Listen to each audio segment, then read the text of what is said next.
Most of us, especially as we reach our mid-30s and 40s, find ourselves haunted by the same quiet question. Why does life feel so loud, so fast, so chaotic, and yet so strangely empty? We chase careers, recognition, financial stability, family responsibilities, and social approval. We scroll endlessly, respond to emails late into the night, and still lie awake staring at the ceiling, feeling unfulfilled, restless, unable to quiet our thoughts. This is not simply stress. It is the condition of living in a world that constantly pulls us in 100 directions. And yet, 2,000 years ago, a man who carried far heavier burdens than most of us ever will, found a way to remain steady. He ruled the most powerful empire in the world. He faced wars, betrayal, the death of children, plagues, and immense political pressure. And rather than drown in the noise, he sat alone in silence, asking himself better questions. His name was Marcus Aurelius, and the words he left behind in his private journal still carry the power to change our lives today. This is not abstract philosophy. It is survival. When Marcus Aurelius wrote what we now call Meditations, he wasn't hoping to impress future readers or leave behind a masterpiece. He was a man at war, a man grieving, a man struggling with the same temptations and fears that haunt us. He was simply trying to hold himself together, to remain human in a world that often rewards him more than kindness, appearances more than truth. That is what makes his words timeless. The struggles that kept him awake in his tent 2,000 years ago echo the struggles that keep us awake in our homes today. We may have different clothes, jobs, and technologies, but the human heart remains the same. This is for you. Not because Stoicism is a trendy self-help hack, not because it is another productivity framework, but because it is raw, real, and built for people exactly like us. People who are tired of being reactive, tired of chasing meaning outside themselves, and finally ready to create it within. If you've ever felt that weight on your chest at night, that gnawing sense that life is moving too fast and yet slipping through your fingers, then you are in the right place. This is where philosophy meets real life, not as a lecture, but as a guide for staying grounded when everything feels unstable. Think about it. Marcus Aurelius didn't write for fame. He didn't write for followers or likes. He wasn't building a brand. He wrote quietly, privately, in the dead of night, with ink on fragile pages. And that is precisely why his reflections cut deeper than most books ever could. They were not polished to impress or edited to sell. They were raw notes of a man wrestling with himself. And that is why we can trust them. Because behind the crown, behind the power, he was human, just like us. He was not immune to anger, grief, or temptation. He was simply unwilling to be destroyed by them. That's the lesson. Greatness is not about never breaking. It's about refusing to stay broken. And in that brutal honesty, in that relentless effort to coach himself forward, Marcus offers us something that no lecture, no Instagram, quote, no seminar can truly provide: companionship. He whispers through the centuries, reminding us that the struggle you feel is not yours alone.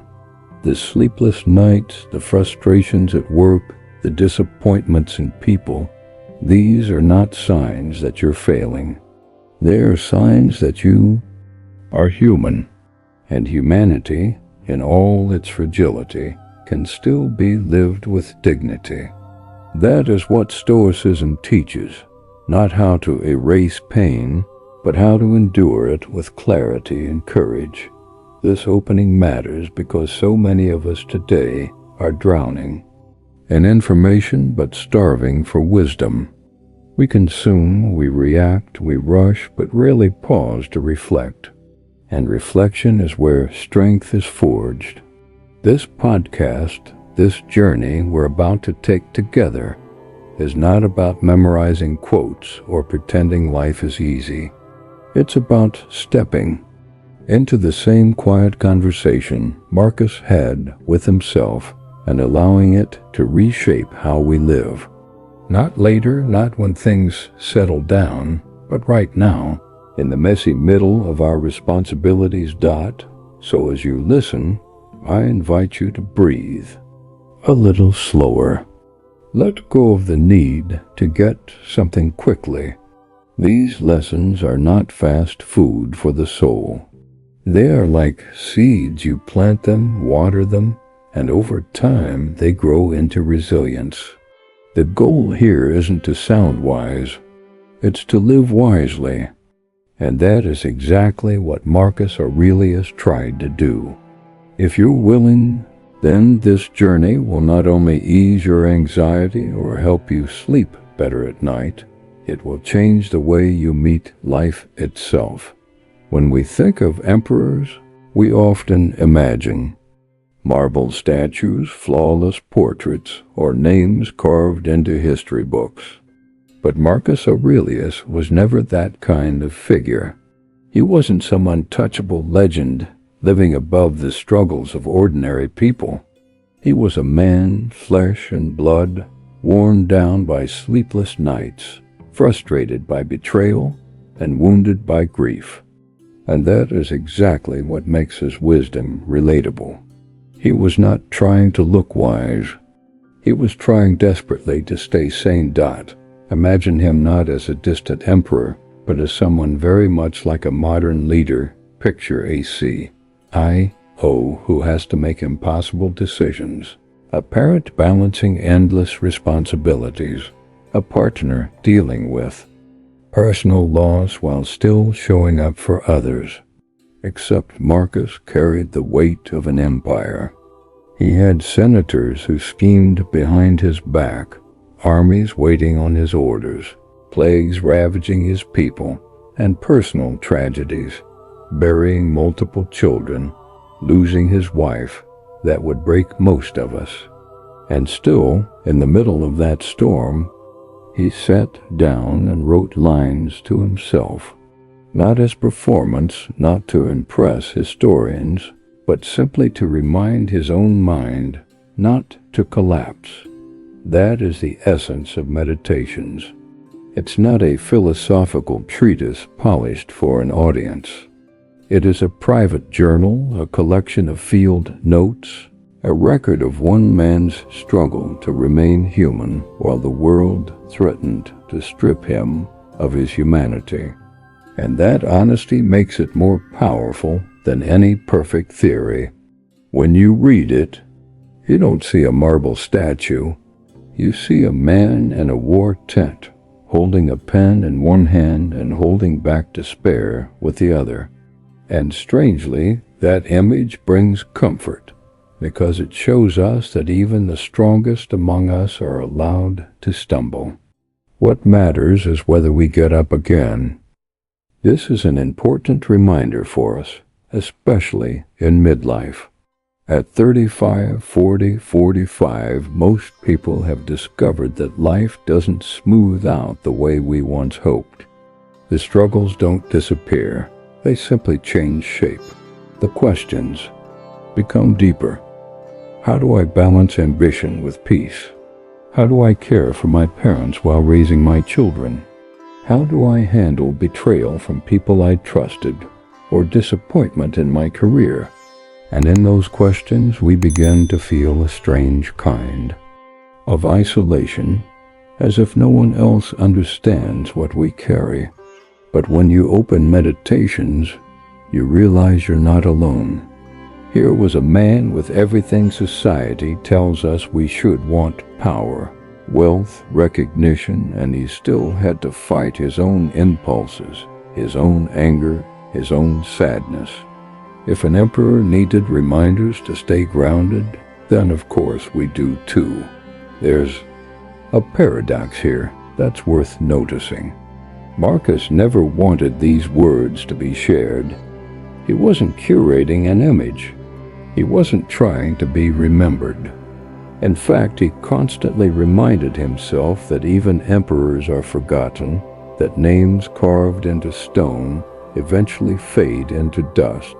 Yet ironically, the very act of writing without an audience, without performance, is what gives his words their enduring power. Because they weren't written for approval, they carry the ring of truth. We sense it instantly. There's no sales pitch, no ego, just a man confronting himself with brutal honesty. And that's why Meditations doesn't talk at you, it talks with you. It feels less like reading a textbook and more like sitting beside someone who understands your worst days. Think about how rare that is in today's world. We are surrounded by advice books, podcasts, videos, self-help gurus, all telling us what to do. But how many of them feel like they truly understand? Most of them speak from a pedestal. Marcus speaks from the dirt. He admits his failures, his anger, his exhaustion. He doesn't hide his grief. And in that vulnerability, he becomes a companion rather than a lecturer. For people in midlife, this matters deeply. At 35 or 40, we've collected enough experiences to know that theory often collapses when it meets reality. We've seen how polished advice can fall apart under pressure. What we crave is not perfection, but companionship in the struggle. And that's what Marcus provides. He's not telling us life is easy. He's insisting that it's worth enduring. He shows us that even when you don't feel like getting out of bed, even when betrayal has left you bitter, even when grief has hollowed you out, you can still rise one morning at a time with dignity. And dignity, not dominance, is the true mark of strength. Think about how this contrasts with modern culture. Today, everyone is performing. Social media teaches us to polish every angle, to project certainty, to curate happiness. We scroll through images of people who look like they've figured it all out. And then we compare our messy lives to their highlight reels, and we feel small, inadequate, ashamed. Marcus shows us a better way. He reminds us that real strength is not in appearing perfect, but in admitting imperfection. Real wisdom is not about always knowing the answer, but about returning to your values even when you stumble. He writes things like, "When you wake in the morning, think of what a precious privilege it is to be alive." At first, it sounds like a motivational quote you might see on a coffee mug. But when you realize he was writing that line in the middle of grief, possibly after losing a child, it hits differently. He wasn't preaching to an audience. He was coaching himself just to get out of bed. And that makes it real. That's why these words have survived centuries, because they weren't written for applause, but for survival. And that survival instinct, that daily act of holding himself accountable, is what we can learn from. You don't need to be an emperor to live this way. You just need to be honest with yourself. Ask, what am I avoiding? Where am I giving in to bitterness instead of clarity? How can I show up today even if I feel like retreating? These questions, simple but relentless, are what keep us grounded. And Marcus proves that even in the highest office of the land, even under unbearable pressure, those questions are enough to keep a man human. Here's the final thought to carry from this section. Marcus Aurelius was not a statue. It was not a slogan carved in stone. He was a man flawed, fragile, yet determined.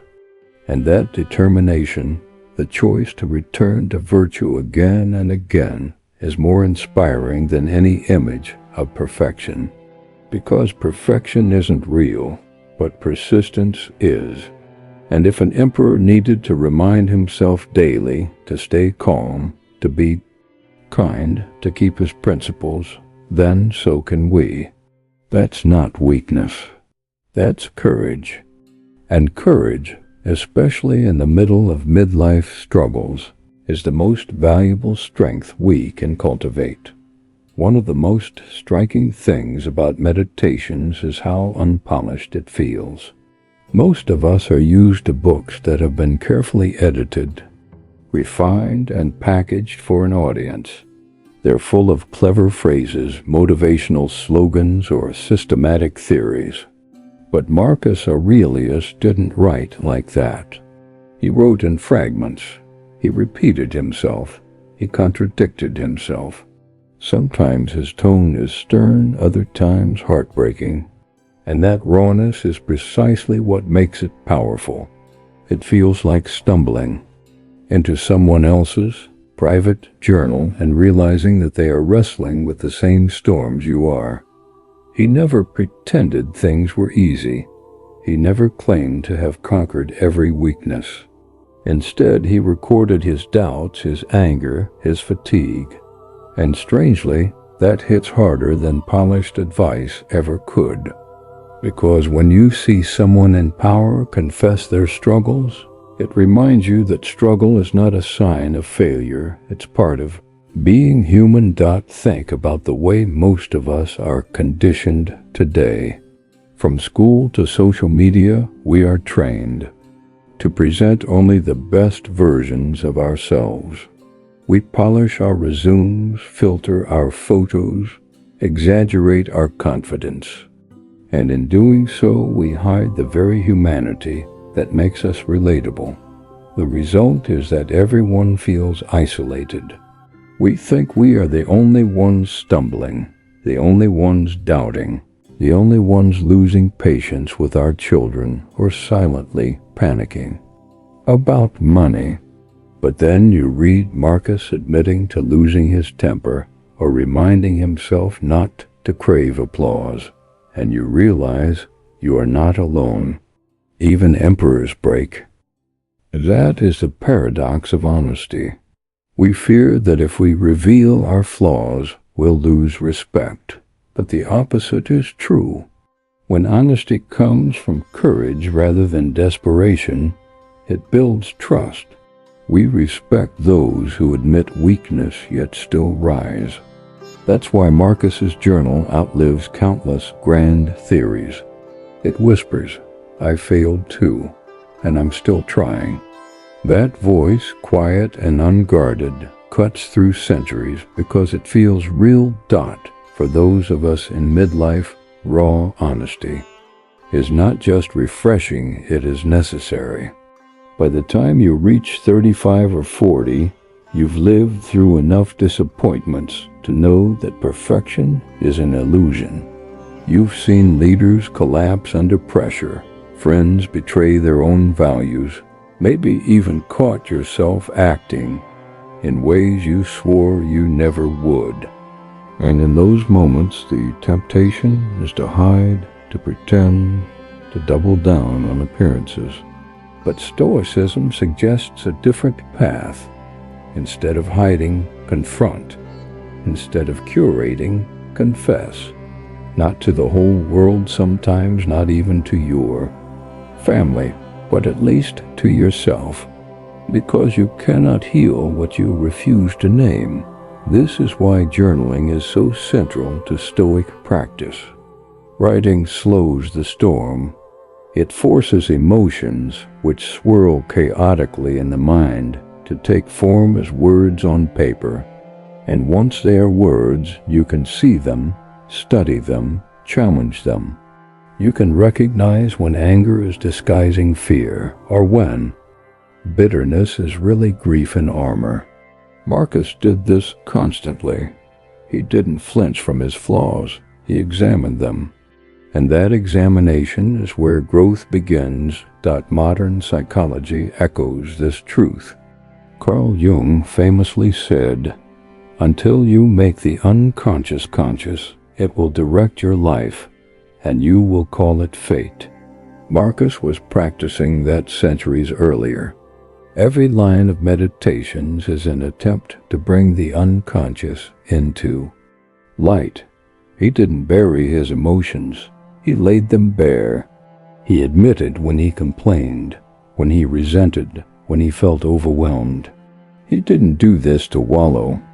He did it to stay awake, to remain in control of the only thing he truly could, his character. Consider how this applies to our own lives. How often do we snap at our children, only to realize later it wasn't about them at all? It was about the stress we carried from work. How often do we criticize a partner, only to recognize that what we're really wrestling with is our own insecurity? Without honesty, we miss those patterns. We keep repeating them. With honesty, we create a gap, a pause, a chance to choose differently next time. That's why honesty is not weakness. It is discipline. It is a form of strength most people never attempt, because it requires us to drop the masks we've spent decades building. It requires humility, and humility is terrifying in a culture addicted to performance. But humility is also liberating. When you stop pretending, you stop fearing exposure. You stop living under the constant anxiety of being found out. You free your energy for what truly matters, living in alignment, not living in disguise. Marcus Aurelius embodied this. He never claimed to be flawless. He corrected himself constantly, writing reminders like, "Do not be overheard complaining," not even to yourself. That wasn't a lecture for others. It was a correction for himself. He knew he had slipped. He knew he would slip again. But instead of excusing it, he acknowledged it. That is the essence of growth. Not perfection, but accountability. And here's the lesson for us. Don't aim to look strong. Aim to be real. Don't waste your life curating an image. Focus on cultivating integrity, because images fade. They are forgotten the moment people scroll past. But integrity remains.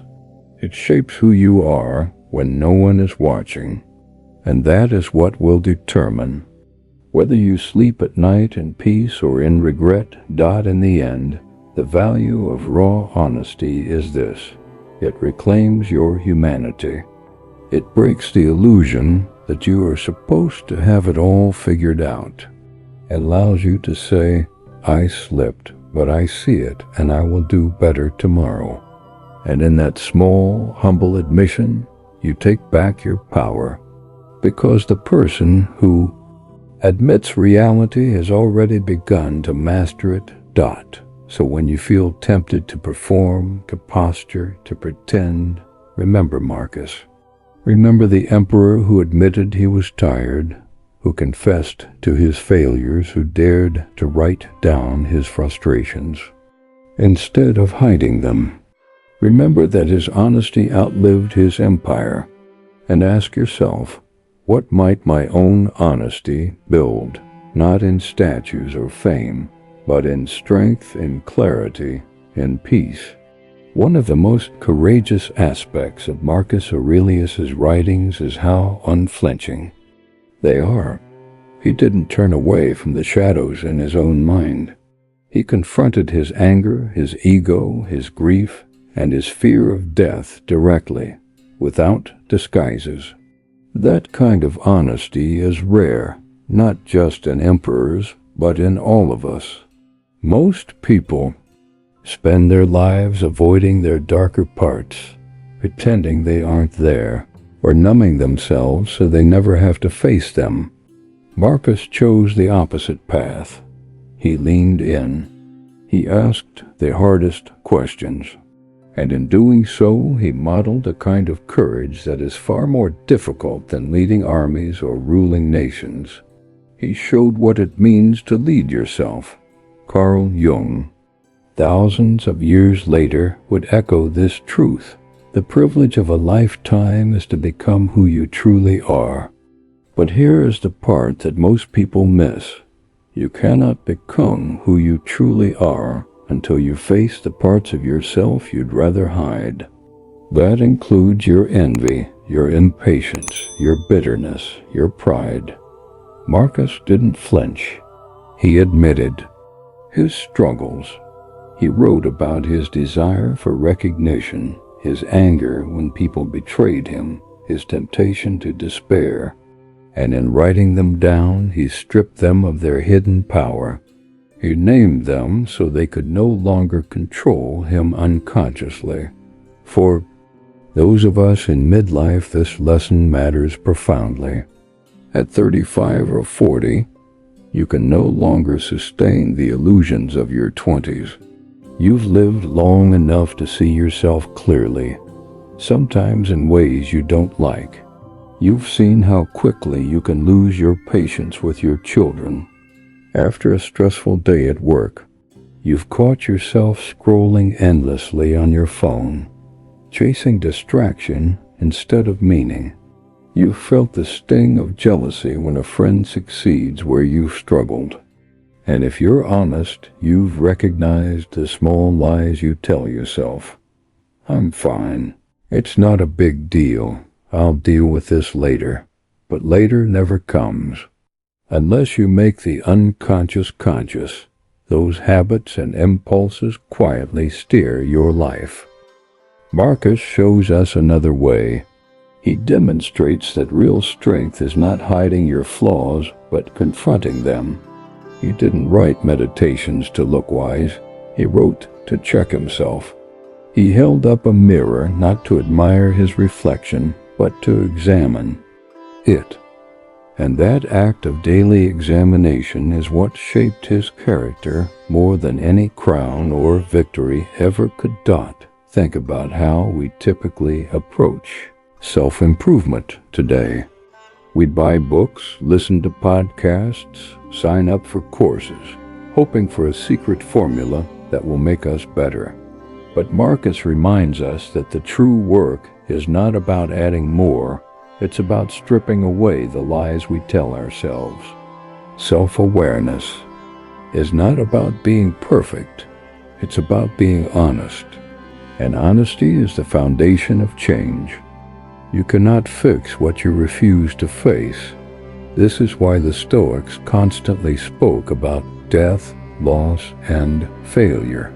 Not because they were obsessed with darkness, but because they knew that avoiding these realities keeps you weak.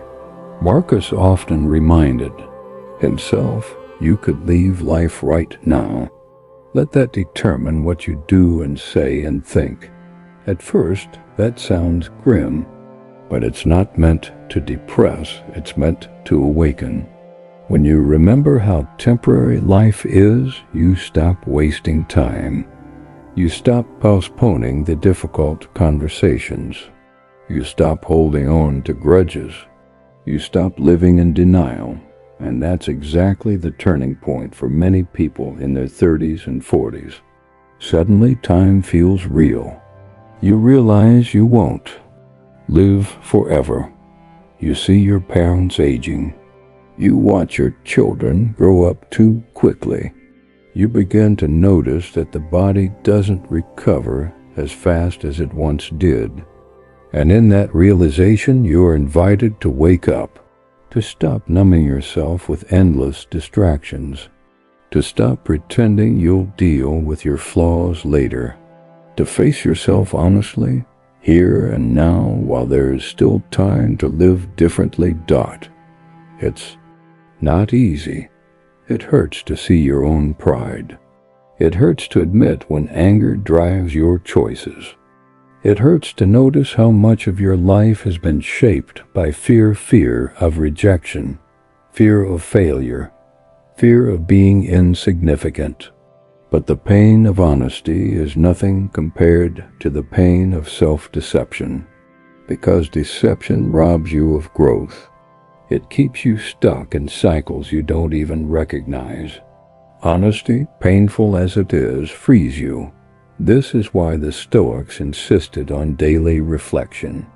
It's why Marcus returned again and again to the same reminders.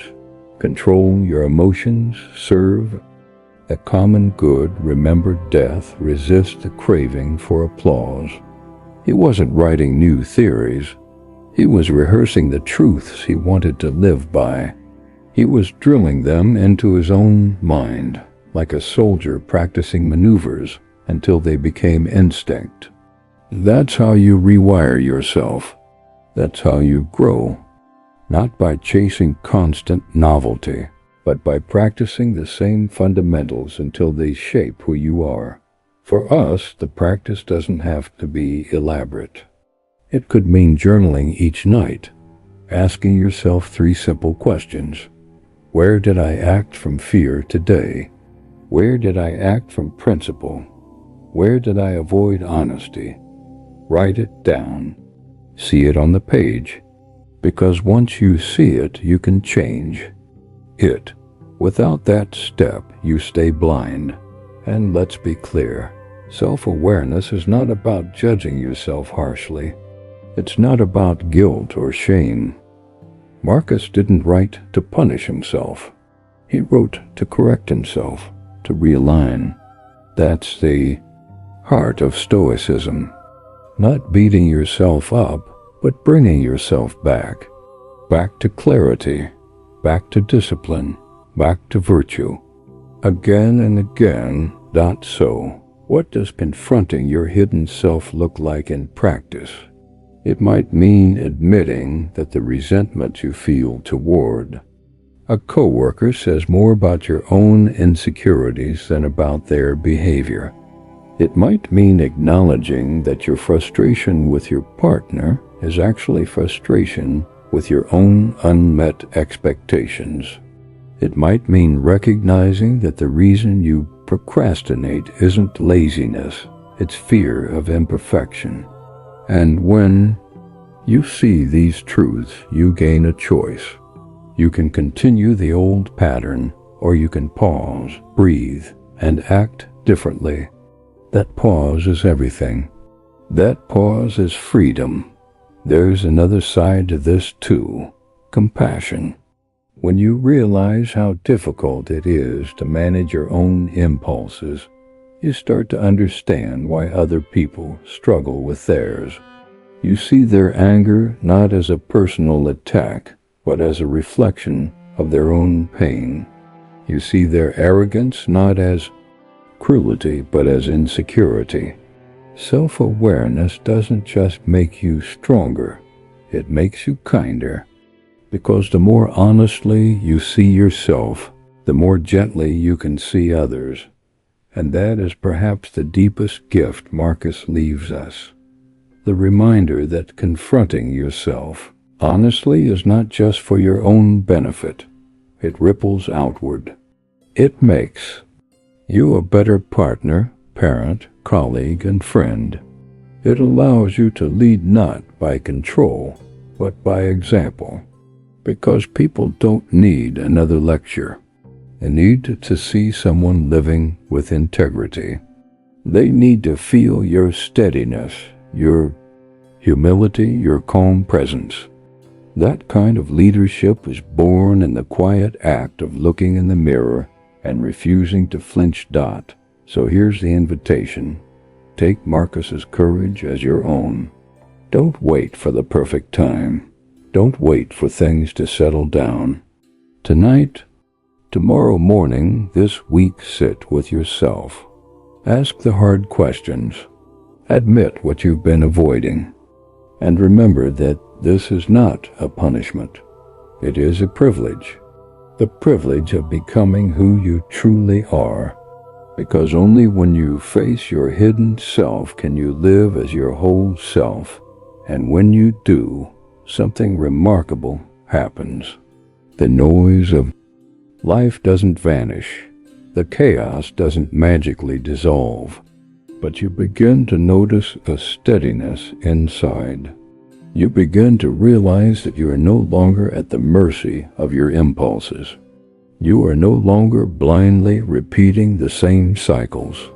You are awake. You are choosing. And in that choosing, you are free. That's the heart of Stoicism. Not perfection, not detachment, but the courage to be fully human, flawed, fragile, and still striving. Marcus did it from a throne. You can do it from your living room, your office, your daily routines. All it takes is honesty, and honesty, though it feels heavy, is the lightest burden you will ever carry. If there is one theme Marcus Aurelius never tired of repeating, it is discipline. Again and again, throughout meditations, he reminded himself, control your emotions. Remember death, resist the craving for applause, serve the common good. At first glance, the repetition might seem unnecessary. Why keep writing the same lines? Why tell yourself the same things over and over? But this is where we misunderstand. Growth. Growth doesn't happen through single revelations. It happens through training, through rehearsal, through the slow and deliberate shaping of the mind. Marcus wasn't writing for novelty. He was writing for discipline. He was training himself, just as a soldier drills the same maneuvers until they become instinct. That's what discipline is, training your mind to return to what matters, even when you don't feel like it. And for people in midlife, this message couldn't be more urgent. By 35 or 40, most of us know the value of discipline in theory. We've seen how it shapes careers, health, relationships. We've seen what happens when discipline is absent. Projects collapse, trust erodes, health declines. But knowing is not the same as doing, and doing, especially consistently, requires practice. Stoicism is not about believing new things. It is about remembering what you already know and training yourself to live by it every day. Consider how the human brain works. Neuroscience tells us that our minds are wired by repetition. Habits carve pathways. Thoughts repeated often enough become beliefs. Actions repeated often enough become character. Marcus, without the science, understood this intuitively. That's why he returned to the same reminders over and over. He knew he would forget. He knew emotions would overwhelm him. He knew temptation would pull him away. And so he wrote the same lessons again and again to carve them deeper into his mind. This is exactly why his writings speak to us today. Because discipline is not glamorous. It's not something you achieve once and then check off. It is something you return to daily, sometimes hourly. And that return, that choice to realign is the essence of strength. Not the absence of failure, but the refusal to stay lost in failure. Think about your own life. How many times have you promised yourself to stay calm, only to explode in anger at a small annoyance? How many times have you resolved to focus at work, only to find yourself distracted an hour later, scrolling through your phone? How many times have you committed to healthier habits, only to slip back into old routines after a stressful week? These are not signs that you are weak. They are signs that you are human. And being human means you need discipline not once, not occasionally, but as a constant practice. Marcus gives us a model for that practice. He didn't write because he had time to spare. He wrote because his responsibilities were overwhelming. Leading an empire, facing wars, grieving children, managing politics, his life was anything but calm. And yet he returned to the page. He returned to his discipline, because he understood that without inner order, outer chaos would consume him. The storms outside would become storms inside. Discipline was his anchor dot, and here is where Stoicism differs from many modern approaches. Today, discipline is often confused with punishment or rigidity. People imagine discipline as beating yourself up, forcing yourself into routines, denying yourself joy. But that is not the Stoic version. For Marcus, discipline was not about cruelty. It was about clarity. It was about returning to what mattered most, trimming away the noise and living by principle rather than impulse. In that sense, discipline was a form of compassion for himself and for others, because when he controlled his impulses, he spared others from his anger, his bitterness, his recklessness. This is the part many of us miss. Discipline is not just for you. It's for the people around you. Your children benefit when you control your temper. Your colleagues benefit when you control your ego. Your partner benefits when you control your distractions and actually listen. Inner discipline ripples outward. It creates peace not just in your own mind, but in your family, your workplace, your community. That's why Marcus tied discipline to service. He didn't just remind himself to stay calm for his own sake. He reminded himself because he was responsible for millions of lives. His clarity or lack of it could shape the fate of an empire. We may not rule empires, but we rule households, workplaces, friendships. Our influence, though smaller in scale, is no less important. And in that sense, each of us is called to discipline, not as a burden, but as a gift. Because when we train our minds, when we return to virtue, we make life lighter for those around us. We create spaces where others can breathe more freely. That is not punishment. That is love in practice.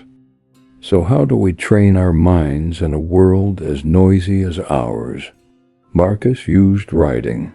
You can too. But there are other tools as well. Meditation, silence, deliberate pauses in your day, asking yourself, is this worth my peace? Before reacting, choosing one principle: kindness, patience, honesty, and carrying it intentionally into your next meeting, your next conversation, your next difficult moment. The point is not to be perfect. The point is to practice. Over time, practice reshapes you. And here's something important to remember. Discipline is not about never slipping. Marcus slipped constantly. That's why he wrote so much. Discipline is about returning after the slip. It's about realignment. In fact, the more you practice, the faster you notice when you've strayed. You catch yourself mid-anger and pause. You notice your distraction sooner. You realize you're about to break a promise, and you stop. That is progress. Not perfection, but awareness. And awareness, repeated, becomes strength. For those of us in our mid-30s and 40s, this practice may be the single most important skill we can cultivate, because this is the season of life where distractions multiply, responsibilities weigh heavier, and temptations to give up grow stronger. Without discipline, we drift into resentment, into cynicism, into regret. With discipline, we stay rooted. We keep showing up. We keep choosing, even in the chaos. So here's the truth Marcus whispers through the centuries. You don't need new answers. You don't need constant novelty. You need reminders. You need repetition. You need discipline. Because when life keeps hitting you, and it will, what saves you is not a clever idea, but a steady practice. And that practice is available to you right now, tonight, tomorrow morning, whenever you choose. You don't need to wait for the perfect system. You don't need to punish yourself into submission. You just need to return, to write, to reflect, to breathe, to act from principle rather than impulse, again and again, until discipline becomes less of a task and more of who you are. That is the gift Marcus leaves us. Not a performance of wisdom, but a practice of wisdom. Not theory, but training. Not perfection, but presence. And if you're willing to train your mind as diligently as you train your body or your career, you will discover what he discovered, that true freedom is not doing whatever you want. True freedom is not being enslaved by impulse. True freedom is choosing clarity over and over until it becomes your nature. One of the first things you notice when you read Meditations is how repetitive it is. Marcus Aurelius circles back to the same themes over and over, sometimes almost word for word. He tells himself not to fear death, not to crave applause, not to lose his temper, not to forget his principles. At first glance, it might feel redundant, but the more you sit with it, the more you realize this was the point. He wasn't chasing novelty. He was chasing stability. He knew that life doesn't demand 1,000 new lessons. It demands the courage to remember the few lessons that matter most. And isn't that true for us as well? Think about your own life. How many times have you read a book, attended a seminar, or listened to a podcast that inspired you for a few days only to find yourself slipping back into the same old patterns? It's not that you don't know what to do. It's that you forget. You forget in the moment of stress. You forget when someone pushes your buttons. You forget when exhaustion makes you vulnerable. What you need is not more information. What you need is reminders. You need the same truths repeated until they carve grooves into your mind, strong enough to hold you steady when life shakes you. Marcus understood this. That's why he didn't scold himself for repeating. He knew that repetition was practice. He knew that the act of writing the same thing again and again was itself the training. Just as soldiers drill the same movements to make them instinctive, Marcus drilled his own mind. He rehearsed virtue. He rehearsed patience. He rehearsed gratitude, because he knew that when the heat of life arrived, he wouldn't have time to invent wisdom. He would need it ready, already trained into his character. This is why Stoicism remains practical even today. It is not about chasing inspiration. It is about cultivating discipline through repetition. For those of us in midlife, this is particularly crucial. At 35 or 40, we have already consumed enough knowledge to last a lifetime. What we lack is not knowledge, but consistency. We don't need more self-help hacks. We need the courage to return to the basics daily until they become who we are. Modern culture, however, trains us differently. It conditions us to crave novelty. Social media algorithms feed us endless new ideas, new methods, new promises. Every headline promises the secret you haven't heard yet. Every video claims one trick that will change your life. And so we consume endlessly and mistake consumption for growth. But growth doesn't happen through novelty. It happens through repetition. It happens when you take the same principle, patience, gratitude, courage, and apply it day after day until it shapes your instincts. Think of it this way. You don't go to the gym once and expect to be fit forever. You lift the same weights repeatedly. You run the same miles again and again. Progress comes not from doing something once, but from returning to it consistently. The same is true for the mind. Stoicism is mental training. It is the discipline of showing up daily to practice the same truths until they become part of you. This also explains why Marcus wrote in such plain, almost blunt language. He wasn't trying to entertain, he was trying to remind. He wasn't concerned with beauty, he was concerned with impact. Each line was a drill, a mental exercise designed to strengthen his resilience. You could leave life right now. Let that determine what you do and say and think. That line may feel repetitive, but imagine writing it to yourself every morning. Imagine carrying it with you to work, to family arguments, to moments of temptation. Over time, it doesn't just inform you, it transforms you. For people in our 30s and 40s, this shift from novelty to repetition is liberating, because it means you don't have to keep chasing the next secret. You don't have to keep searching for a life-changing hack. You already know what matters.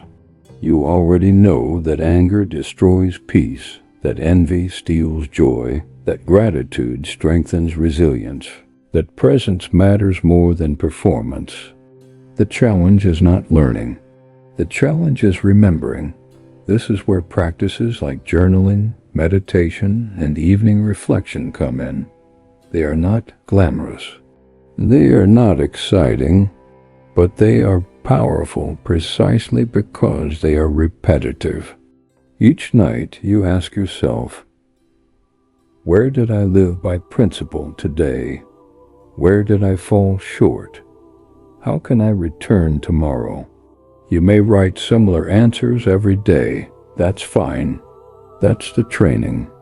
Over time, those reminders sink deeper until they guide you without conscious effort. And here is another truth. Repetition is not boring when you understand its purpose. Repetition is how you build freedom. Because when virtue becomes instinctive, you are no longer at the mercy of impulse. You no longer have to scramble for wisdom in the middle of crisis. It's already there, wired into your being. That's the freedom Marcus sought, the freedom not to be ruled by anger, desire, or fear. And he knew that freedom required repetition. So, instead of asking yourself, what new lesson can I learn today? Try asking, what old lesson must I practice again? That shift alone can change your life, because wisdom is not about novelty. It is about mastery, and mastery only comes through repetition. In the end, Marcus leaves us with a paradox. You don't need new ideas to change your life. You need to live the old ones consistently. The basics are enough if you practice them daily. So don't underestimate the power of reminders. Don't despise the simplicity of repetition, because it is repetition, not revelation, that shapes who you become. One of the most counterintuitive lessons the Stoics give us is the power of silence. In a world that urges us to react instantly, to respond to every insult, to post an opinion on every controversy, to fire back whenever we feel attacked, silence feels like weakness. People fear that if they stay quiet, they will be misunderstood, overlooked, or taken advantage of. But Marcus Aurelius, along with other Stoics, insisted on the opposite. Silence is not weakness. Silence is mastery. Silence is the refusal to give away your power. Marcus often reminded himself that he could not control the actions of others, only his response. And sometimes the wisest response was none at all. You always own the option of having no opinion. He wrote, "That is a radical idea, especially in today's culture, where we are conditioned to believe that our value depends on constant participation. Social media rewards speed, not thoughtfulness. News cycles demand outrage, not reflection. Yet Marcus reminds us that the most powerful option is often to abstain, to choose stillness over noise, to let the insult hang in the air and dissolve. Instead of carrying it inside you. This lesson has enormous relevance for people in midlife. By the time you reach your late 30s or 40s, you realize how much energy you've wasted on unnecessary conflicts. Arguments at work that didn't change anything. Family disputes that only deepened wounds. Online debates that left you frustrated and sleepless. At this stage, you begin to recognize the real cost of reacting to everything. It's not just the time wasted, it's the peace stolen. And once you've lost enough peace, you start to see silence differently. Not as weakness, but as self-defense. Think about it in practical terms. Every time someone provokes you, they are offering you a deal. The deal is simple. Give me your calm, and in exchange you get to prove a point. Most of us accept this deal far too quickly. We raise our voices, send the angry email, post the cutting reply. And afterward, even if we win, we feel hollow, because we gave away something priceless, our inner steadiness. Silence is how you refuse the deal. It is how you protect what cannot be replaced. Marcus lived this truth daily. As emperor, he was surrounded by schemers, flatterers, and enemies. If he had reacted to every slight, he would have been consumed by bitterness. Instead, he practiced silence. He wrote to himself not to waste energy on what others said or did.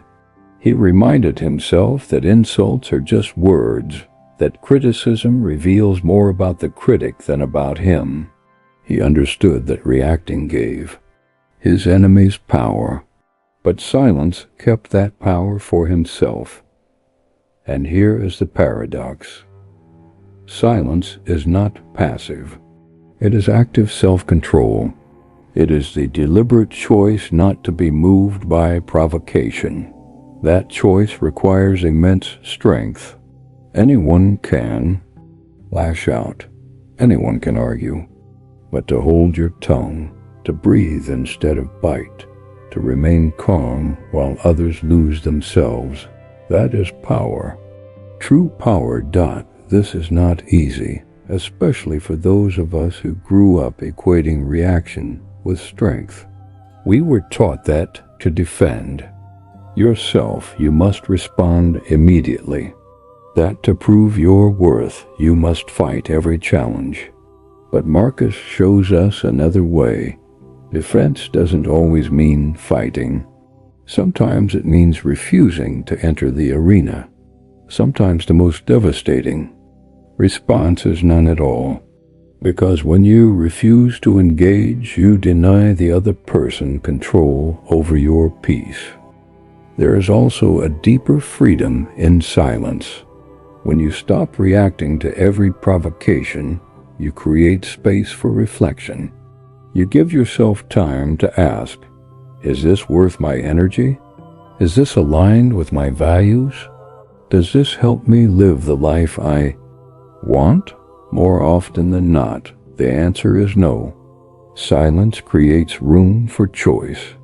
It transforms reaction into response, and response into wisdom. And wisdom is exactly what midlife calls for. At 35 or 40, you don't have the luxury of wasting energy. You are managing careers, families, health, finances all at once. Every ounce of energy counts. Silence allows you to conserve that energy for what truly matters. It teaches you to invest your strength where it will bear fruit, instead of scattering it in endless skirmishes. Of course, silence doesn't mean passivity. It doesn't mean you tolerate injustice or accept abuse. Marcus himself took decisive action when necessary, but he did so with clarity, not compulsion. He acted from principle, not from wounded pride. That's the distinction. Silence is not about never speaking. It's about speaking only when it serves virtue, when it builds rather than destroys. In practical terms, this might mean pausing before replying to an email that angered you. It might mean waiting a day before responding to a harsh message. It might mean choosing to walk away from a family argument instead of fueling it further. These small acts of silence are not weakness, they are training. Each one strengthens your ability to remain master of yourself. Each one deepens your calm, and there is another gift in silence: perspective. When you stop rushing to defend yourself, you begin to see how little most conflicts matter. The insult that felt unbearable yesterday is laughable today. The argument that seemed life or death fades in a week. Silence gives you time to see what is worth fighting for and what is just noise. And once you see that difference, you stop wasting your life on the noise. Marcus knew this well. He reminded himself constantly that life is short, that death could come at any moment. And in that light, how many arguments are really worth it? How many insults deserve your peace? How many battles justify the cost of your calm? The Stoic answer is clear: very few. Which is why silence is not just a tool. It is a philosophy, a way of living that prioritizes peace over pride, clarity over compulsion, wisdom over noise. So the next time you are provoked by a colleague, by a stranger online, by a family member who knows how to push your buttons, remember Marcus. Remember that silence is an option. Remember that you don't have to enter the fight. Remember that keeping your peace is a greater victory than proving your point. And in choosing silence, you will discover what the Stoics knew, that the strongest voice is often the one that doesn't need to be heard. There is a single question that, if you carry it into your days like a compass, will quietly change the way you live. Is this worth my peace? Sounds simple, almost too simple. But like most Stoic tools, its power is in the practice, not the poetry. Marcus Aurelius understood that you cannot control what the world throws at you, only whether you hand over your inner steadiness in exchange for a fleeting victory, a clever comeback, or the hollow relief of being right. Asking this question doesn't make life easier, it makes it clearer, and clarity is what most of us are missing. Peace is not a luxury, it is a resource. It is finite. You spend it every day on your work, on your family, on your health, on your impulses. Some purchases are wise, a difficult conversation that brings real healing, a focused day's work that moves a project forward, a quiet evening that restores your body. Some purchases are foolish, An argument on the internet, a sarcastic reply that wins the moment but poisons the relationship. A late-night spiral of comparison that leaves you exhausted and resentful.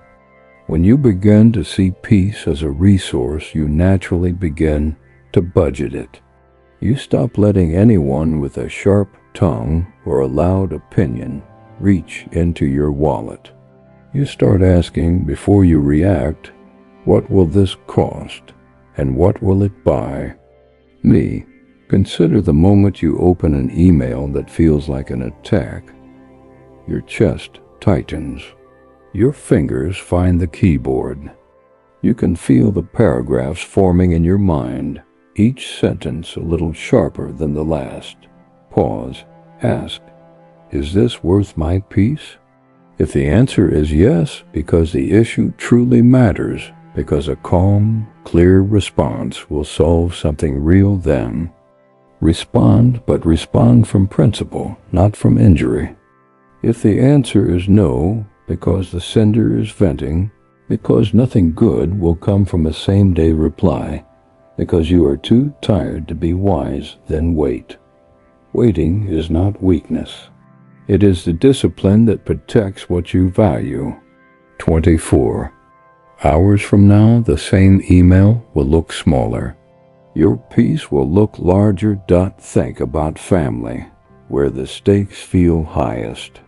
A careless comment from a relative can land like a stone in your stomach. You want to defend yourself, to explain your choices, to correct their version of you. But the question remains, is this worth my peace?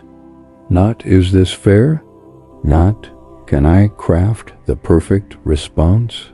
The better question is whether engaging now will create the kind of life you actually want.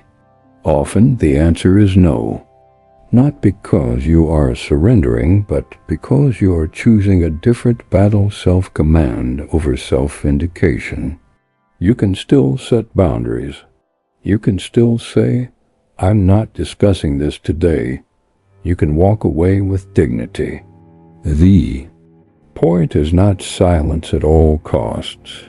The point is protecting the peace that allows you to act with judgment tomorrow. The same question reshapes work. Meetings can become arenas for performance, where people fight for dominance instead of progress. You know the dance. Someone speaks in absolutes, someone interrupts, someone raises the temperature to win the room. Notice your own pulse quicken. Notice the urge to jump in. Then ask, is this worth my peace? Sometimes the wise answer is yes, this decision has long-term consequences, and I need to advocate clearly. Other times it's no, this is ego theater. Let it pass and move the work forward later with the right person. You are not obligated to spend your calm on every skirmish. Save it for the choices that build something real. There is a reason. This question helps you sleep. Anxiety rarely comes from a single catastrophe. It grows out of 1,000 tiny leaks, micro-reactions that drain your energy all day. Each time you take the bait, you make a withdrawal from the account you need. At night, by evening, the balance is low, your mind is noisy, and rest is impossible. Training yourself to ask, is this worth my peace? Is like sealing those leaks. You arrive at night with more calm in the bank, and sleep becomes a natural consequence. Instead of a desperate project, this is not an invitation to avoid discomfort. Stoicism is not escapism. There are moments when spending your peace is the cost of doing the right thing, standing up for someone who's being mistreated, telling the truth when it would be easier to protect your image, ending a harmful pattern. In your home, even if it means weathering a storm, the question doesn't make you passive, it makes you precise. It separates the necessary storms from the manufactured ones. If the conflict builds character or protects the vulnerable, it may be worth the cost. If it only feeds your pride, it probably ice and single quotes T to make the question usable. Tie it to a simple sequence you can run in real time. Pause, name, choose. Pause by yourself a moment. Name, describe the impulse honestly. I want to fire back because I feel small, or I want to prove I'm smarter, or I want to punish them for hurting me. Then choose ask, is this worth my peace? And decide from the answer, not the adrenaline. The naming is crucial. When you name an impulse, it loses some of its power. It becomes something you have, not something that has you. You can also pre-commit, the way Marcus pre-committed in his journal. Before a difficult day, tell yourself, I will meet rudeness with composure. I will not spend my peace on gossip. I will give no instant replies to heated messages. I will revisit hard questions after a walk. Pre-commitments are bridges. You build from calm moments to chaotic ones. They let your wiser self lead when your reactive self wants the wheel. Midlife makes this discipline urgent. At 35 or 40, your responsibilities have multiplied, but your free bandwidth has not. You begin to feel the finite nature of energy, time, attention. You recognize that every yes is a no to something else. Ask the question at the scale of entire commitments, not just conversations. Is this side project worth my peace? This social obligation? This friendship that drains instead of nourishes? Sometimes the bravest act is not doubling down, but quietly stepping away. Stoicism is not a performance of toughness. It is the art of living with priorities. Let's make this concrete. You're scrolling late at night. A post appears that misrepresents your field, your values, maybe your identity. You start typing. Stop. Is this worth my peace? If the goal is truth, will your comment reveal it, or will it feed an algorithm built to amplify outrage? If the goal is contribution, is there a better medium? An article, a direct message, a conversation offline where your words can actually land? The question doesn't always lead to silence. Sometimes it leads to a better form of speech. 1. That serves the outcome instead of the appetite. Or consider parenting. Your child makes a mistake. You feel the surge fear disguised as anger. You want to lecture, to control, to secure the future by tightening the present. Ask, is this worth my peace? More precisely, what response preserves peace for both of you while still teaching what needs to be taught? Often the wise path is firm but calm, clear boundaries, no dramatics. Your steadiness becomes their model. You save your energy for the repetition. Real growth requires that. Notice how the question reorders your ambitions too. Many of us chase achievements that look impressive but cost a quiet fortune in serenity. The title that demands your weekends. The B. Client that pays well but corrodes your character. A house that upgrades your image and downgrades your marriage. The question is ruthless in the best way. Is this worth my peace? Sometimes yes. Sometimes emphatically no. The point is not to choose small lives, but align one's lives where the price you pay matches the meaning you receive. There will be people who misread your calm. They will project weakness onto your restraint. They will think your refusal to fight is fear. Let them. Marcus knew that opinions are outside our control. He reminded himself not to live for applause or judge his day by other people's noise. You are not required to set yourself on fire to prove you are warm. Let results speak. Let consistency speak. Let your sleep speak. There is also a repair function in this question. If you do spend your peace poorly, and you will, you don't need shame. You need return. Notice the cost. Learn the pattern. Ask how you were baited and by what. Then recommit. The goal is not to never be triggered. The goal is to shorten the distance between trigger and wisdom. Over time, the question moves from being an emergency brake to being your default steering. You can reinforce this in writing. Each night, one paragraph. Where did I spend peace well? Where did I waste it? What would I do differently next time? Keep it short, but daily. Momentum matters more than eloquence. You're not building a literary record. You're building neural pathways. The brain follows repetition. The more often you pair provocation with the question, the faster your mind retrieves it in the heat of the moment. Close your eyes for a moment and picture the version of you who never surrenders peace cheaply. They walk through the same city, work with the same colleagues, love the same family, but their center is quieter. Their choices are cleaner. Their words are fewer and better. They sleep more deeply because their day was spent with intention, not reaction. That version of you is not a fantasy. It is the byproduct of one practice question, asked 100 times a day until it becomes instinct. And here is the final encouragement. You won't always know in advance whether something is worth your peace. That's okay. Ask anyway. Decide anyway. Let experience teach you.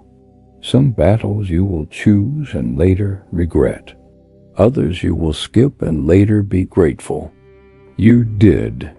The practice is not to predict perfectly. It is to care, to notice, to choose on purpose. Marcus lived that way, under pressures few of us will ever face. If he could pause and choose, so can we not, so carry the question with you. Write it on a card. Make it your phone's lock screen.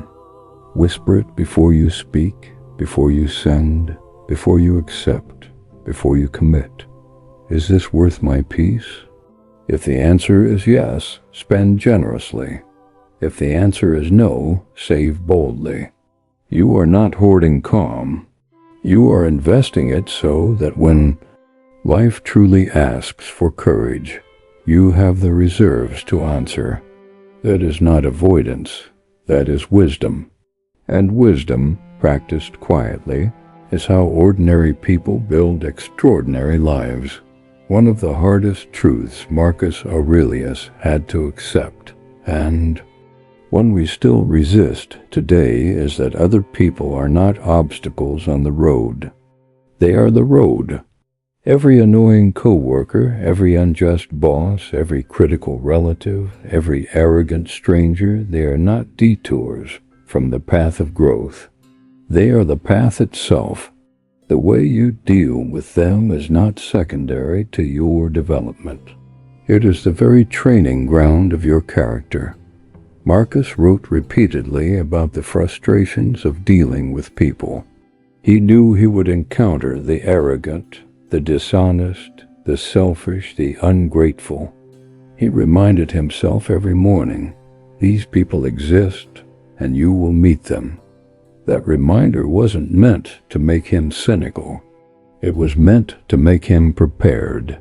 Because once you accept that the world is full of flawed people, including yourself, stop being shocked every time someone acts according to their flaws. Shock drains energy. Expectation steadies it. For those of us in our 30s and 40s, this lesson matters deeply.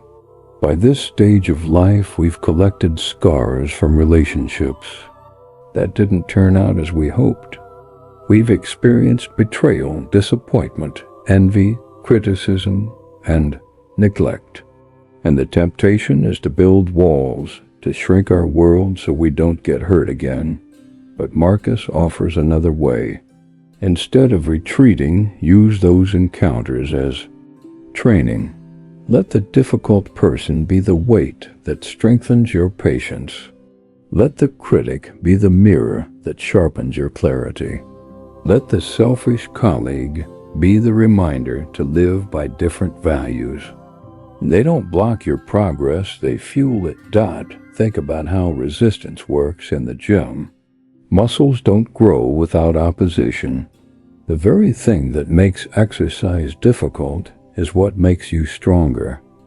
People function the same way. The frustrating person at work is resistance training for your character.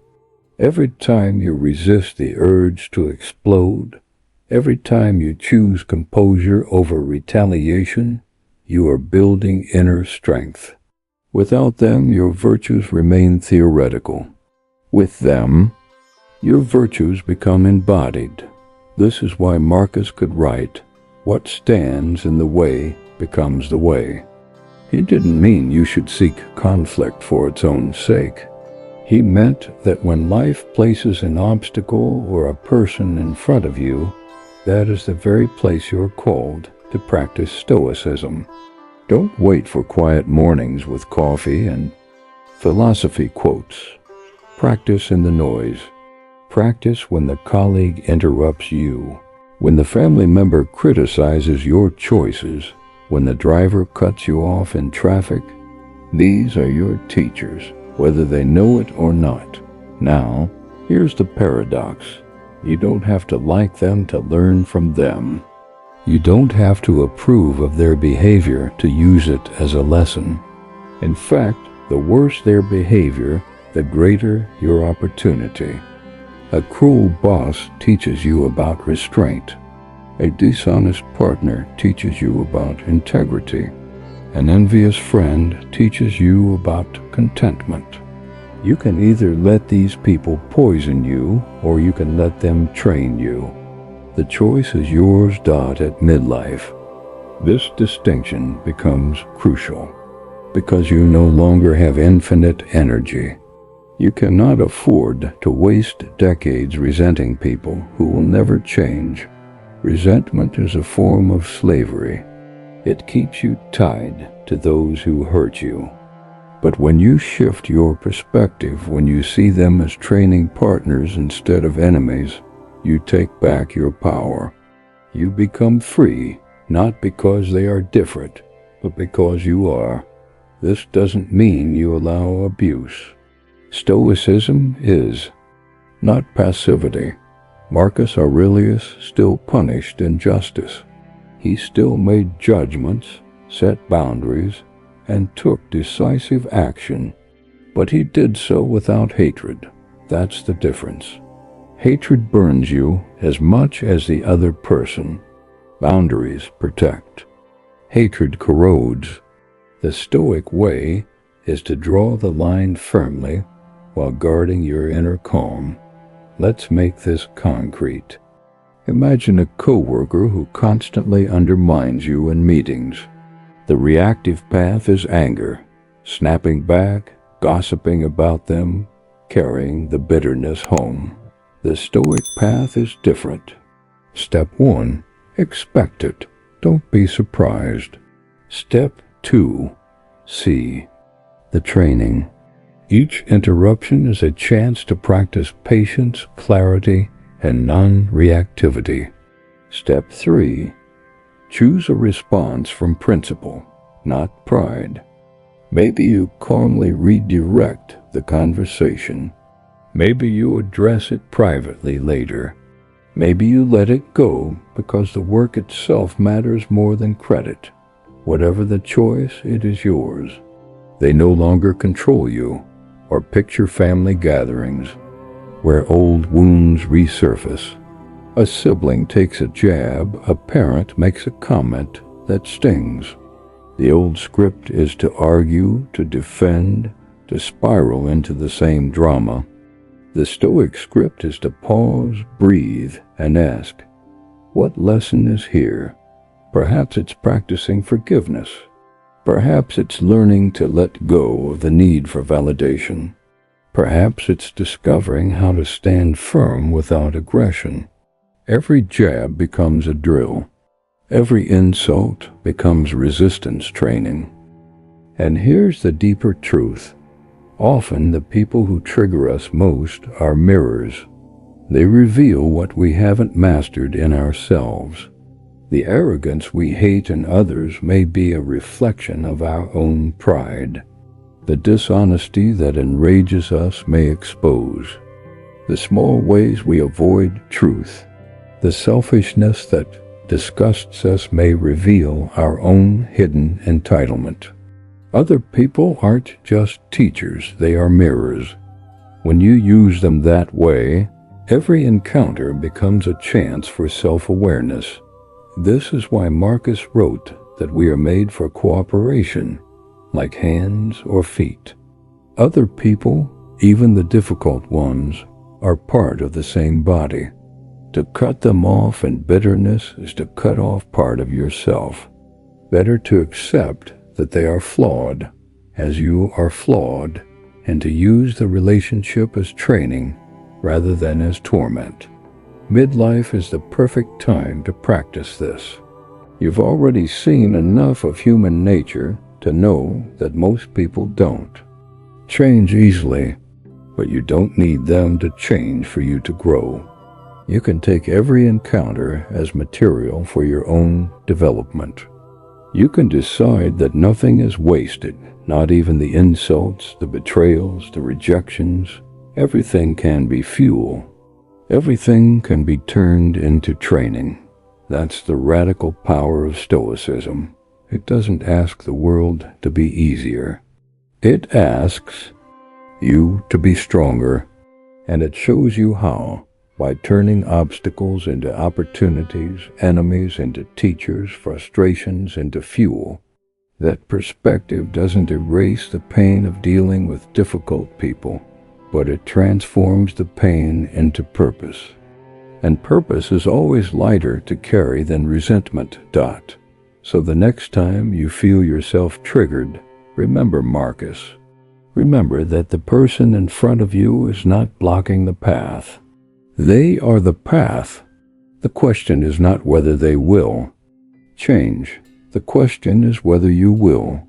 And in choosing to use them as training, you reclaim the freedom they never had the power to take. Marcus Aurelius, like every Stoic before and after him, believed that suffering is not just something. To endure it is something to use. He understood a truth that is difficult for most of us to accept. The things that hurt us most deeply often become the very things that shape us most powerfully.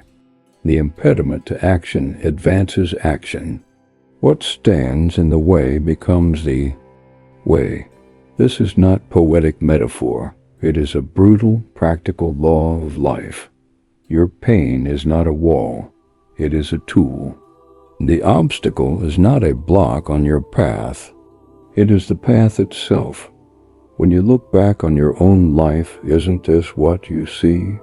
It is rarely the easy seasons that built you. Comfort doesn't toughen your spirit. Ease doesn't sharpen your mind. It is the losses, the betrayals, the rejections, the illnesses, the failures that carved resilience into your bones. The moments you thought would break you became the very moments that made you. That is the paradox Marcus points us toward. Pain is not the opposite of progress. It is its raw material at midlife. This truth carries a sharper edge. By 35 or 40, you have already faced your share of storms. Perhaps you've buried someone you loved. Perhaps you've lost a job or a marriage. Perhaps you've carried responsibilities so heavy you wondered if you could go on. And in those moments you felt something shift inside. You discovered reserves of strength you didn't know existed. You realized you could survive what you once thought impossible. That realization is power. It cannot be taken away. And it was given to you not by comfort, but by hardship. The Stoics never denied pain. They never pretended it wasn't real. Marcus grieved, Seneca suffered exile. Epictetus lived much of his life as a slave. They didn't deny the weight of suffering. They denied its power to destroy meaning. They insisted that pain, when faced with courage, becomes a forge. It burns, yes, but in the burning it hardens and purifies. It makes you who you could not have been otherwise. Modern psychology echoes this ancient truth. Viktor Frankl, a psychiatrist who survived the Holocaust, wrote that those who survived the camps were not necessarily the strongest in body, but those who could find meaning in suffering. In some way, suffering ceases to be suffering at the moment it finds a meaning, he wrote. Marcus would have nodded. Pain is unbearable when it feels pointless. But when you see it as training, as fuel, as an opportunity to live your values more deeply, it changes shape. It doesn't stop hurting, but it stops hollowing. It becomes heavy with meaning. So how do we use pain as fuel in practice? The first step is to refuse victimhood. This does not mean pretending you weren't wronged. It does not mean excusing injustice. It means refusing to let the injury define your identity. You are more than what was done to you. You are more than what you lost. Pain is part of your story, but it is not the whole story. Victimhood freezes you in the past. Stoicism invites you into the present. What can I do with this now? The second step is to extract the lesson. Every hardship carries a teaching. Failure teaches humility. Loss teaches gratitude for what remains. Rejection teaches self-reliance. Illness teaches presence. The lesson is not always obvious, and it may take years to see, but it is always there. Marcus used his journal to search for it. When grief weighed on him, he reminded himself of the fragility of life. When anger tempted him, he reminded himself of the futility of rage. He didn't waste pain by resenting it. He harvested it. The third step is to act. Pain that is only analyzed becomes self-pity in disguise. The power of Stoicism is that it always pushes toward action. What can you do with what you have right now in this moment? You cannot undo the loss, but you can honor it by living well. You cannot erase the failure, but you can use it to build wiser strategies. You cannot change the betrayal, but you can use it to sharpen your boundaries and deepen your resilience. Pain becomes fuel when it moves you forward, even by one step at work. And this might mean turning a career setback into an opportunity to learn skills you never would have otherwise. In relationships, it might mean allowing heartbreak to deepen your empathy for others. In health, it might mean letting illness reorder your priorities toward what truly matters. In parenting, it might mean letting your own childhood wounds make you more conscious in raising your children. The possibilities are endless, but only if you choose to see pain as raw material, not wasted material. This mindset does not come naturally. Our instinct is to resist pain, to resent it, to ask, why me? The Stoic shift is to ask, why not me? And now that it is me, what will I do? That shift alone changes everything. Because once you stop seeing pain as unfair, you stop fighting reality. And once you stop fighting reality, you free energy to transform it. Pain stops being a thief. It becomes a teacher. Think again of Marcus. He ruled during plagues that killed millions. He buried his children. He faced betrayal from those closest to him. Yet he never wrote of life as unfair. He wrote of life as training. Every hardship was a chance to practice the virtues he valued: patience, humility, justice, courage. He didn't waste his suffering. He used it. That's why his words still stand when so many empires have crumbled. He proved in his own life that the obstacle is the way. For us, the call is the same. When the next storm comes, and it will, don't ask for it to be easy. Ask for it to be useful. Ask what it is shaping in you, what it is training in you. Don't waste it in bitterness. Use it in growth. That doesn't mean you won't grieve. That doesn't mean you won't hurt. It means you won't let the hurt be meaningless. You will give it shape. You will turn it into fuel. And here's the quiet promise: the very moments that feel unbearable now may one day become the stories you tell with gratitude. Not because you enjoyed them, but because they made you. They burned away illusions. They clarified your values. They gave you strength you didn't know you had. And that strength will carry you, not just through this trial, but through the next. Pain doesn't just scar it, fortifies. So the next time life places a wall in front of you, remember Marcus. Remember that the wall is not blocking your path. It is your path. The obstacle is the way. And if you walk it with courage, you will discover that what you thought was breaking you was actually building you all along. Among all the Stoic teachings, perhaps none is more misunderstood and more powerful once understood than amor fati, the love of fate. Not mere acceptance, not grudging endurance, but love. To look at whatever happens, whether joy or heartbreak, success or catastrophe, and say, this too belongs, I welcome it.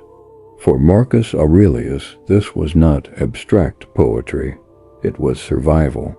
He lived in a world that gave him unimaginable responsibility and unimaginable suffering, and he realized that to resist fate was to drown. To love fate was to rise. This idea sounds almost impossible in modern ears. How can you love a betrayal? How can you love a diagnosis? How can you love the loss of someone you cannot live without? Isn't love too generous a word? But the Stoics weren't naive. They didn't suggest you should smile at pain or deny grief. They suggested something deeper, that life is a whole, and to choose only the pleasant parts is to reject life itself. To love fate is to love life in its entirety, to stop dividing it into good and bad, and start embracing it as one unbroken thread. Think of it this way. When you look at a great piece of music, you don't only want the happy notes. The beauty is in the contrast, the minor keys, the tension, the release. A life without pain is like a song with no depth, no color, no weight. Amor fati is the willingness to hear the whole composition, to let the dissonance shape the harmony, to see that your story would not be yours without the chapters you wish you could erase.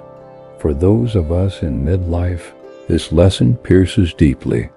By 35 or 40, we have already lived long enough to see that not everything turns out the way we imagined.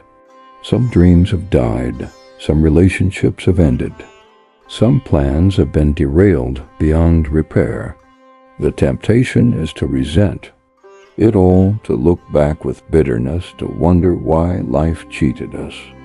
But Marcus would say, life didn't cheat you. It shaped you. The road you walked, as crooked and painful as it was, gave you exactly the training you needed to become who you are. To hate your fate is to hate yourself. To love your fate is to accept that you are not an accident, you are the product of everything you've endured. Does this mean you celebrate tragedy? No, it means you see tragedy as inseparable from meaning. Marcus Aurelius buried children. He faced plagues and wars. He did not celebrate those losses, but he refused to hate them, because hatred would not bring them back. Instead, he chose to meet each event as part of the greater whole.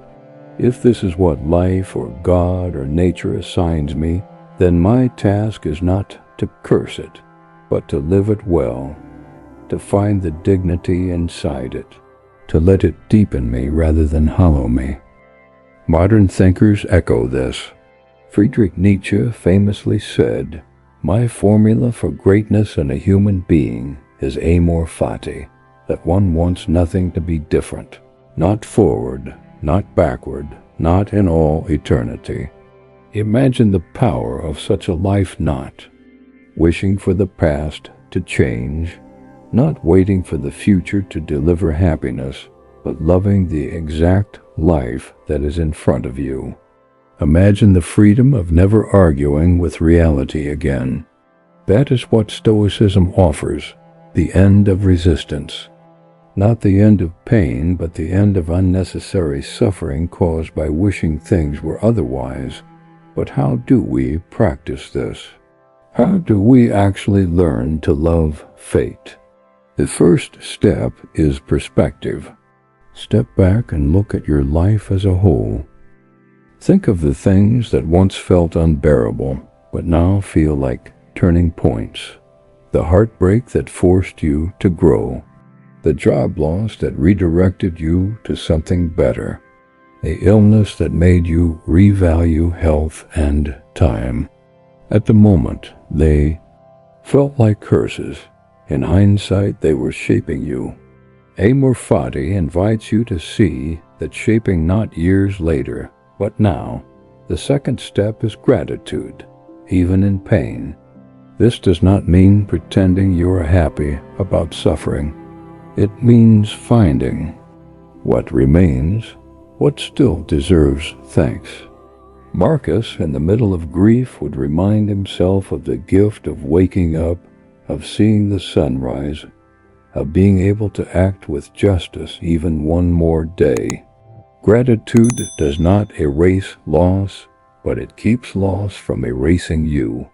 When you love fate, you train yourself to notice the blessings hidden inside burdens. The third step is trust.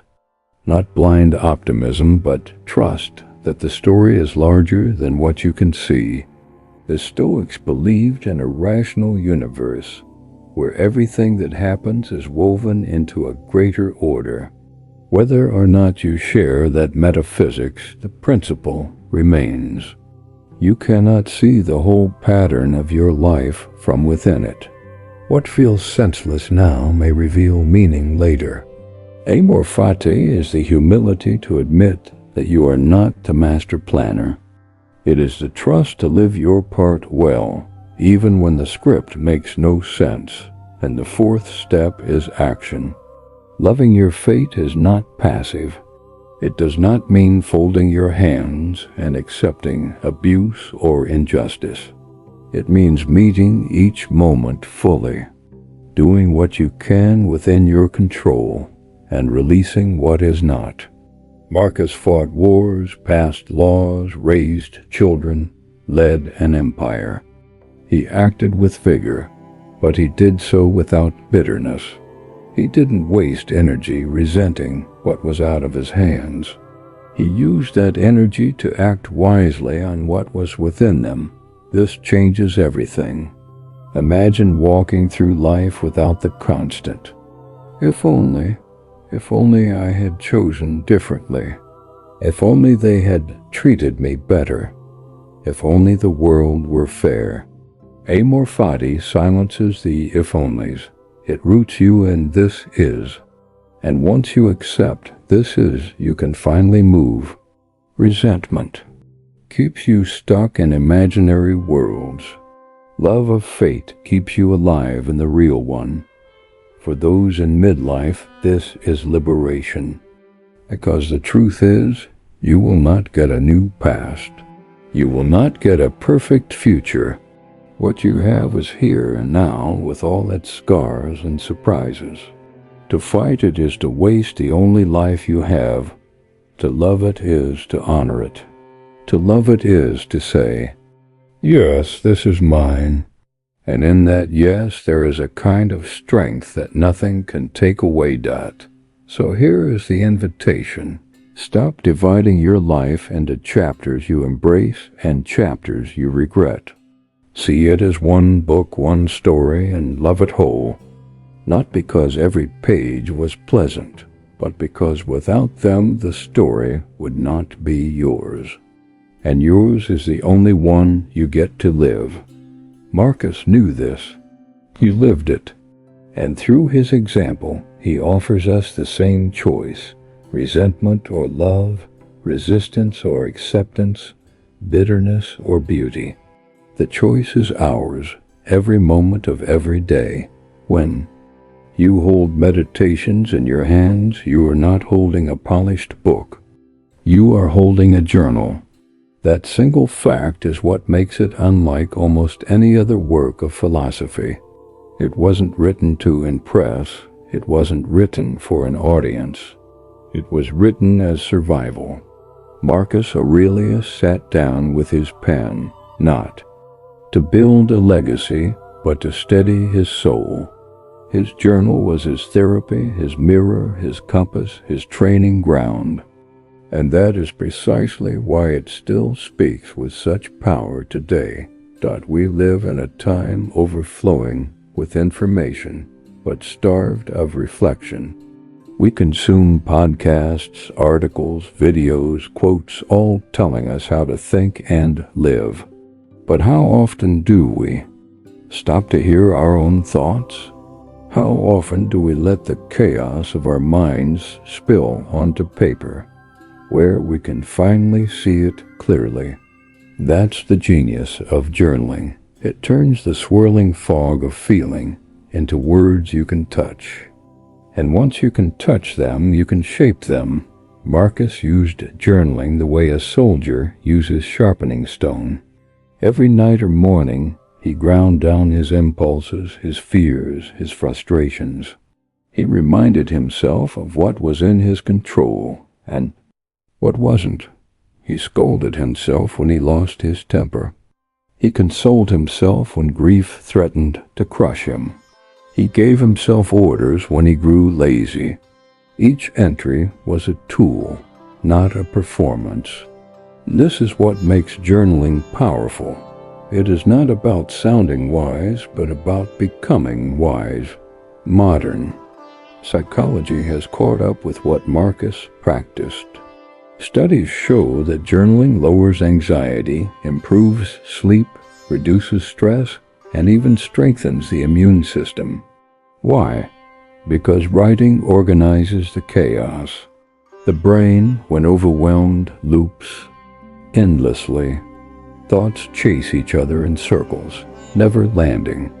But when you write, the loop breaks.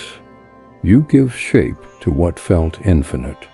A problem described in words suddenly looks smaller, less monstrous. A feeling written down is no longer lurking in the dark. It is in the light where you can examine it. For those of us in midlife, journaling is not a luxury, it is a lifeline. By 35 or 40, responsibilities pile high. Work deadlines, bills, children, aging parents, health concerns all tug at your attention. Without reflection, the Weight builds silently until it erupts in anger, exhaustion, or despair. Journaling is the daily release valve. It allows you to pour out the weight before it crushes you. It turns life from a flood into a stream you can manage. The beauty of journaling is that it asks for no audience and no perfection. You do not need eloquence. You do not need structure. You do not even need more than 5 minutes. You only need honesty. Marcus wrote in fragments, sometimes a line, sometimes a paragraph, sometimes a stern rebuke, stop complaining, sometimes a reminder you could leave life right now. The format didn't matter. The act mattered. The act of pausing, of noticing, of naming. There are many ways to begin. One simple method is to ask 3 questions each day. What am I grateful for?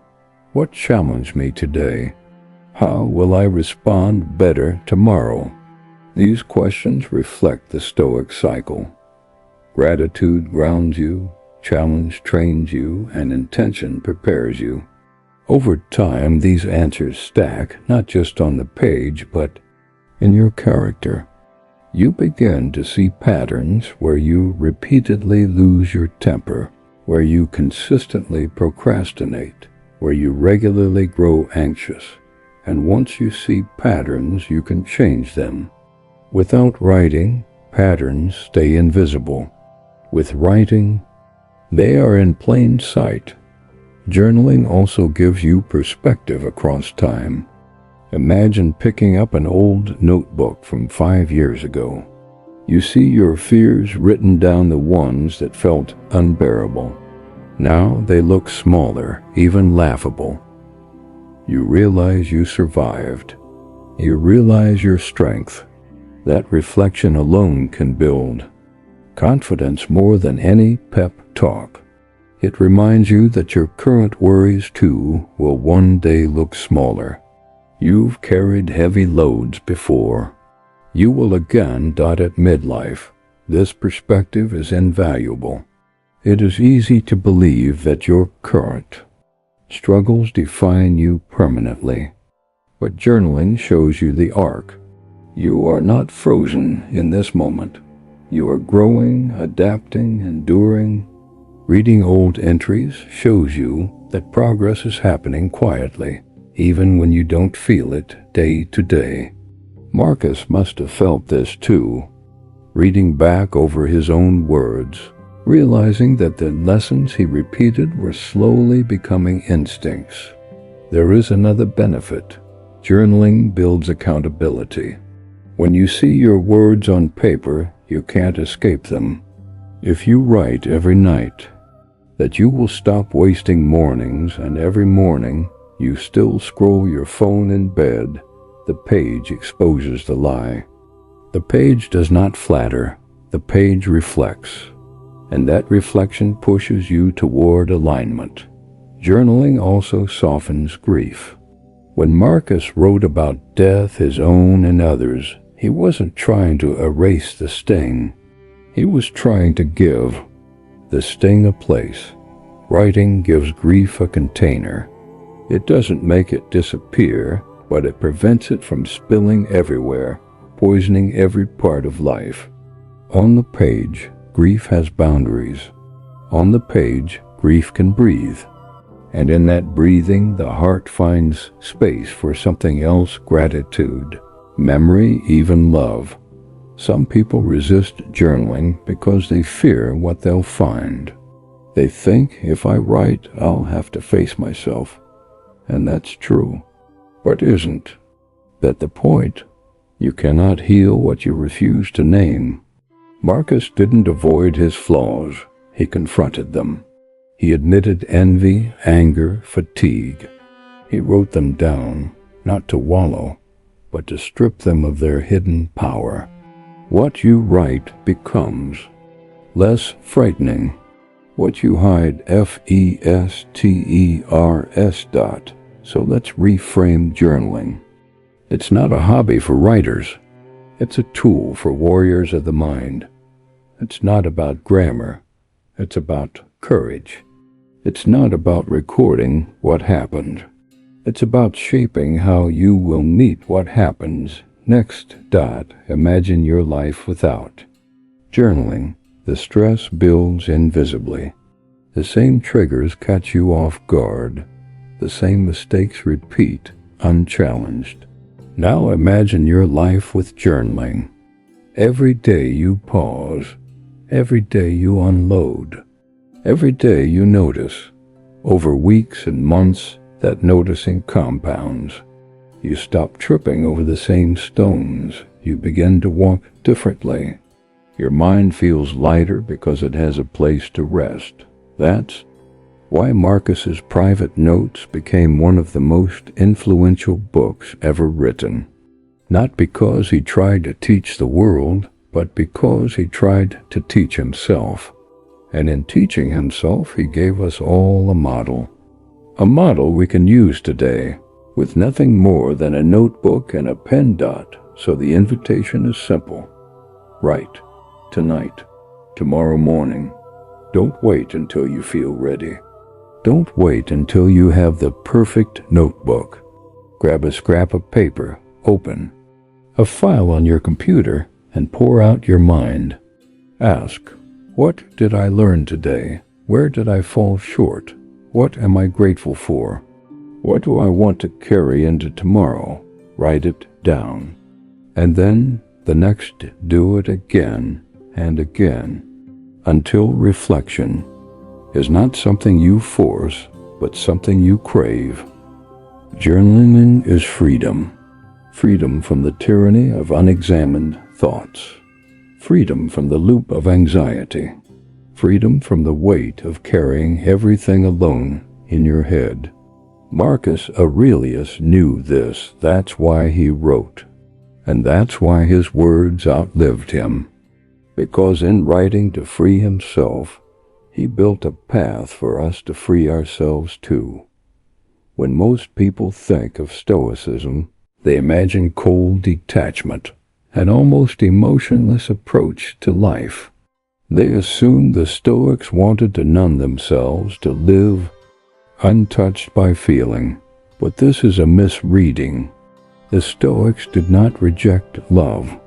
They rejected love twisted into obsession, possession, or dependency. What they sought instead was a wiser form of love, tender yet free, caring yet not enslaved, full of warmth but free of destructive passion. Marcus Aurelius himself was a man of deep affection for his family, for his friends, for his people. His writings show not the absence of love, but the discipline of love guided by wisdom. This distinction matters because love, perhaps more than any other force, shapes the direction of our lives. It is the source of our deepest joys and our deepest pains. It inspires sacrifice and endurance, but it can also fuel jealousy, anger, and despair. The Stoics knew this. They understood that love without wisdom can become a chain, but love with wisdom can become liberation. Think about the difference between possessive love and wise love. Possessive love says, you belong to me. You must behave as I expect. My peace depends on your choices. Wise love says, I cherish you, but you are free. My peace depends not on your behavior, but on my character. Possessive love suffocates. Wise love breathes. Possessive love treats others as extensions of the self.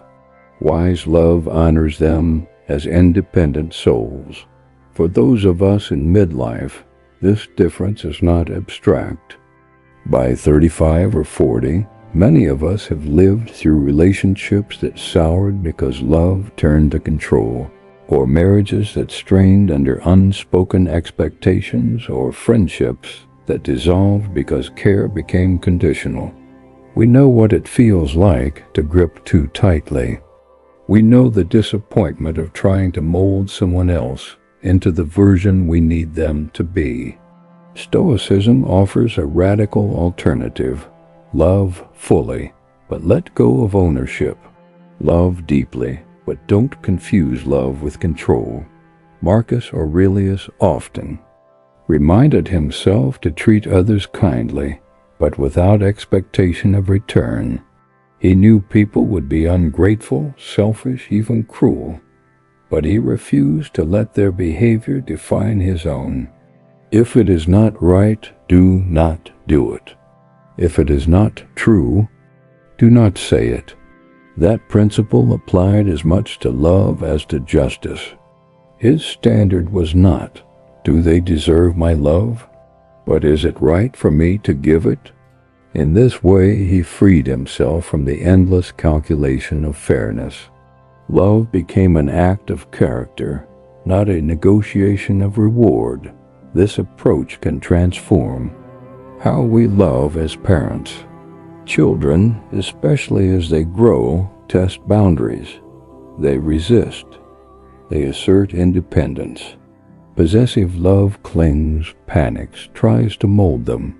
Wise love guides, corrects, but ultimately lets them become who they are. It says, I am here, I will care for you, but your path is yours. That is terrifying, because it removes the illusion of control. But it is also liberating, because it releases us from trying to choreograph a future we cannot dictate. It also transforms romantic relationships. Passionate love can be intoxicating, but without wisdom, it easily slides into jealousy and dependency. Stoicism doesn't extinguish passion, it tempers it. It asks, does this love make me better? Does it align with virtue? Does it honor the freedom of both people? If the answer is yes, nurture it. If the answer is no, then no amount of intensity can justify its cost. Better to walk in honest solitude than to remain chained in destructive passion. Friendship, too, is reshaped by this perspective. True friendship, the Stoics believed, is based not on utility or convenience, but on shared pursuit of virtue. It is not about what you get from the other person, but about how you walk alongside each other toward the good.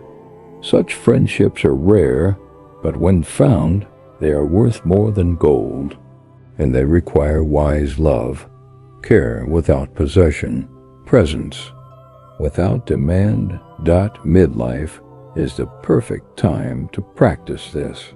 We begin to realize that not all relationships endure. Some drift, some fracture, some fade. The temptation is to grow cynical, to close the heart, to protect against future loss. But wise love says, keep the heart open, but keep it free. Love again, but love differently. Not with chains, but with wings. Marcus Aurelius himself modeled this in his grief. When he lost children, when he buried loved ones, he did not deny his sorrow. He allowed himself to feel, but he refused to curse fate for taking what he loved. Instead, he reminded himself, I was blessed to have them at all. Wise love treasures the time given, rather than resenting the time taken. It allows grief, but not bitterness. This does not mean Stoicism denies passion or joy. Quite the opposite. By stripping away control and expectation, it makes room for pure joy. When you no longer demand that love conform to your script, you can delight in it as it is. A sunset with your partner, laughter with your children, a conversation with a friend, these moments become sweeter precisely because you know they are not guaranteed. Wise love sharpens presence. It makes you less distracted, more attentive, more grateful. And here lies the paradox. By releasing control, you actually love more deeply. Possessive love is always anxious, always fearful of loss. Wise love is fearless. It loves fully in the moment, knowing loss is inevitable, but refusing to let that inevitability poison the present. This is why the Stoics could speak of loving fate. To love fate is to love people as they are, for as long as they are given, without bitterness when they are gone. So how can we practice wise love today? Begin with awareness. Notice when your care for someone slides into control. Notice when your desire for connection becomes demand. Pause and remind yourself, they are not mine to own. They are mine to cherish. Next, practice gratitude. Each time you are with someone you love, remind yourself, this moment is a gift, not a guarantee. Gratitude softens control. Finally, set boundaries not to protect yourself from love, but to protect love from distortion. Healthy boundaries allow affection to flourish without resentment. This practice is not easy. It requires courage to love without guarantees. It requires humility to admit that people are free to choose paths that may hurt us. But the reward is extraordinary. Love that enriches rather than enslaves, love that elevates rather than exhausts, love that grows wiser as it grows deeper. Marcus Aurelius lived surrounded by impermanence plagues, political upheaval, personal loss. Yet he chose to love without clinging, to care without possession. And because of that, his love was resilient. Ours can be too, not cold, not detached, but wise.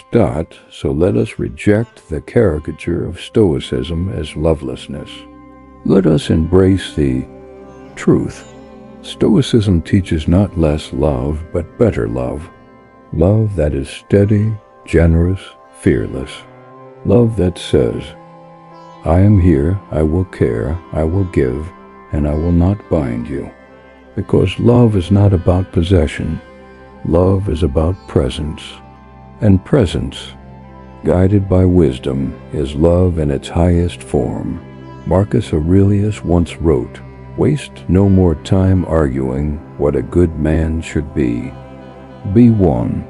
It is one of the most direct, unadorned lines in all of meditations, and it captures a truth that pierces across centuries. The world does not need more talk about virtue. It needs more people living it. Philosophy, religion, self-help, leadership seminars, these are overflowing with words about how to be good, how to lead, how to live. But the gap between words and actions is where most of us stumble. Marcus's reminder is simple. Close the gap. Stop describing. Start becoming. We live in a time where talk is cheap. Opinions are everywhere. Social media rewards those who speak the loudest, not those who live the truest. It is easier than ever to appear wise without being wise, to perform virtue without practicing it. A quote posted online can gather thousands of likes, but living by that quote when tested by difficulty is another story. Stoicism is not about appearing calm, it is about staying calm when insulted. It is not about praising discipline, it is about waking early and doing the work when no one is watching. It is not about admiring courage, it is about speaking the truth when silence would be safer. For people in midlife, this distinction grows sharper.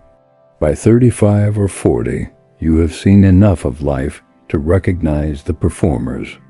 You know the coworker who talks endlessly about integrity but cuts corners when pressured. You know the friend who posts about mindfulness but lives in constant distraction. You may even recognize the same split in yourself. the ideals you admire versus the habits you actually live. And that recognition can sting, but Marcus would say the sting is the point. It's the moment you stop excusing and start aligning. 2. Become instead of merely talking requires humility. It means admitting that your current self is unfinished. It means stepping into practice instead of performance. Marcus did this constantly. His journal is not a list of achievements, it is a list of corrections. Over and over he scolds himself, reminds himself, urges himself. He wasn't satisfied with talking about patience. He wanted to become patient. He wasn't content to admire justice. He wanted to live justly. His philosophy was never a speech to others. It was a mirror held up to himself. This is where Stoicism departs from empty intellectualism. For the Stoics, philosophy was not a subject to master. It was a discipline to embody. It was closer to martial arts than to debate. The point wasn't winning arguments. It was winning against your own impulses. That's why Marcus had little patience for endless discussions about what goodness looks like. He knew that talking about virtue doesn't make you virtuous. Practice does. So how do we practice? Start small. Choose one principle: kindness, patience, honesty, courage, and build it into your day. Don't announce it. Don't post about it. Just live it. Bite back the sarcastic remark. Hold the door for the person rushing behind you. Tell the truth when a small lie would be easier. These moments may look invisible to the world, but they are visible to you. They accumulate. They carve new grooves in your character. Over time, you don't just talk about patience, you are patient. You don't just admire courage, you are courageous. Think of parenting. Your children don't learn virtue from your lectures nearly as much as from your example.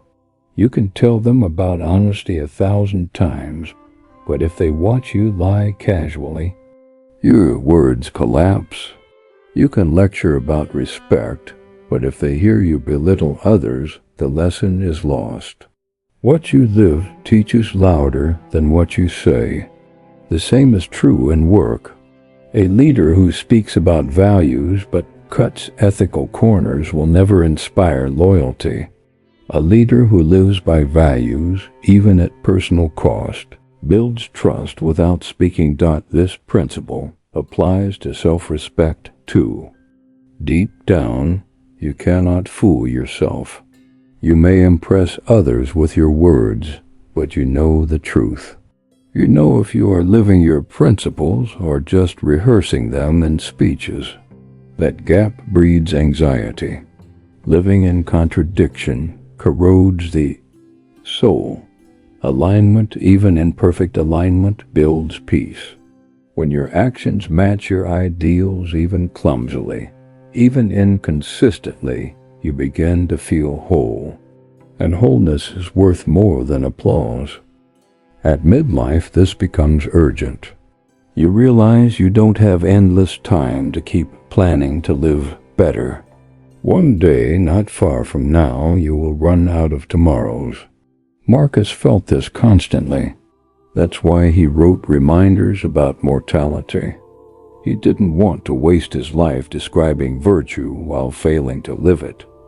He knew the clock was ticking, and so is ours. The question is not, what would a good person do someday? The question is, what will I do today? This doesn't mean perfection. Marcus himself failed often, but he kept returning. That's the heart of Stoicism, not flawless living, but relentless returning. Every time you notice the gap between words and actions, you have a choice. Excuse it or correct it. Excusing keeps the gap wide. Correcting closes it, little by little. And that closing is what transforms you. So the next time you catch yourself talking about patience, ask, am I practicing it? The next time you admire honesty, ask, am I living it? The next time you post a quote about courage, ask, when was the last time I chose courage instead of comfort? These questions cut through performance. They move you from description to embodiment. The world does not need more lectures on virtue. It needs living examples. Your children need them. Your co-workers need them, and you need them, because only by living your principles can you rest at night knowing you did not waste the day. Words fade, deeds remain. Marcus Aurelius, sitting alone with his pen, whispered across centuries, stop arguing, stop posturing, stop rehearsing, just be, become. That is the invitation. Not tomorrow, not when life is easier, but now, because life is not waiting, and neither should you. It is tempting to believe that meaning is reserved for the extraordinary, heroic deeds, groundbreaking art, massive achievements, or rare opportunities. We imagine that to live a meaningful life, we must leave behind monuments, accolades, or wealth. But Marcus Aurelius teaches a different lesson, one that is liberating for anyone living through the ordinary demands of midlife.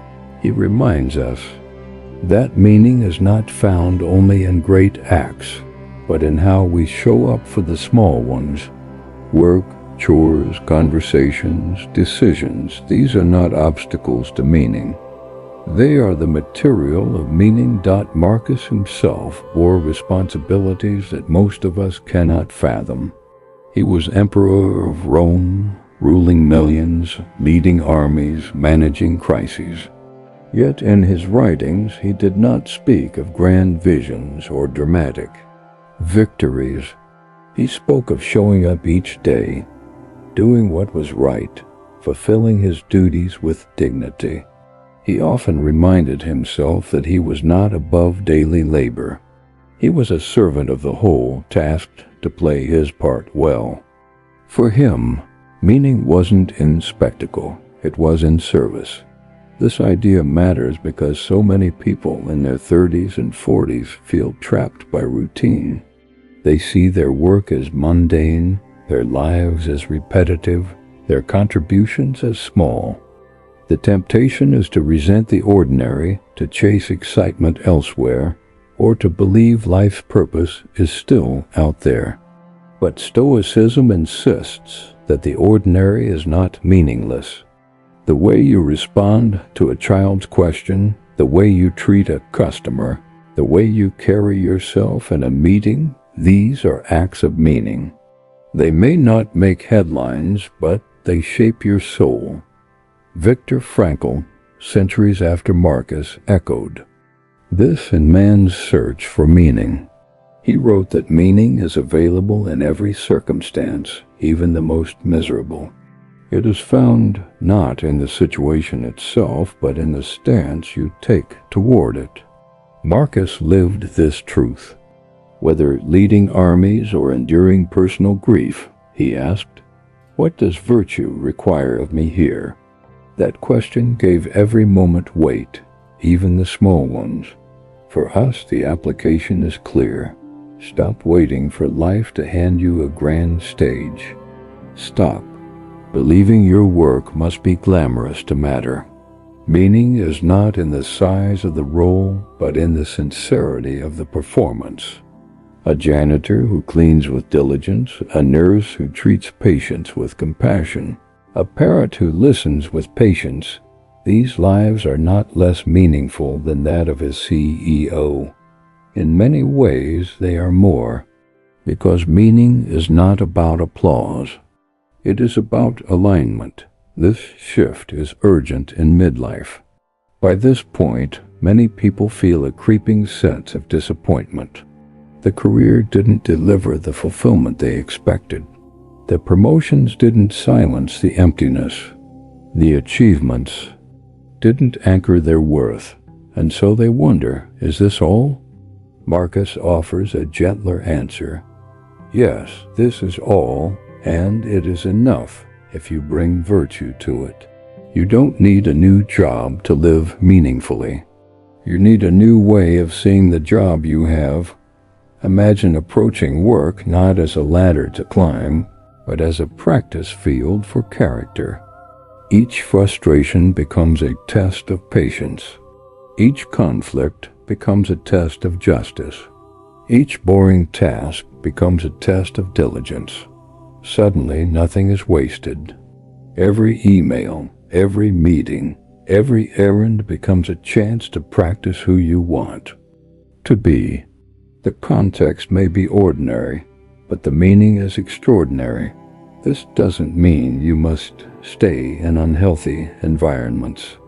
Stoicism never asks you to tolerate injustice or stagnation forever, but it does invite you to discover meaning here, now, wherever you are, instead of postponing it for an imagined future.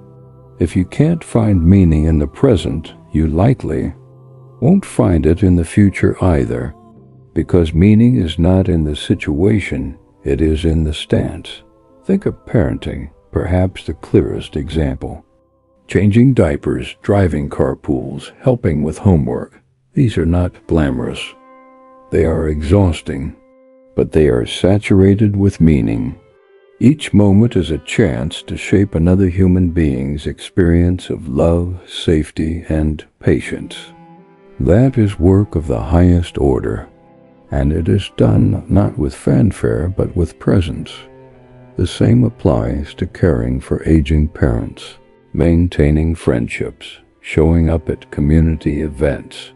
These roles rarely bring fame, but they build legacy.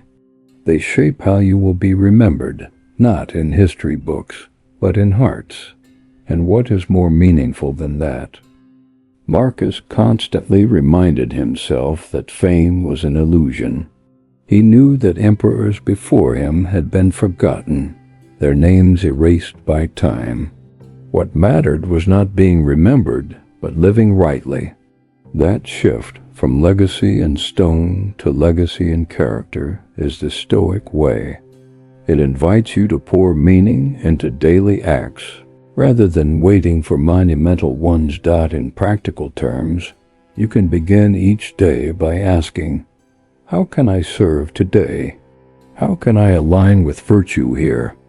That simple shift transforms even the dullest tasks. Washing dishes becomes an act of gratitude. Writing reports becomes an act of diligence. Listening to a friend becomes an act of justice.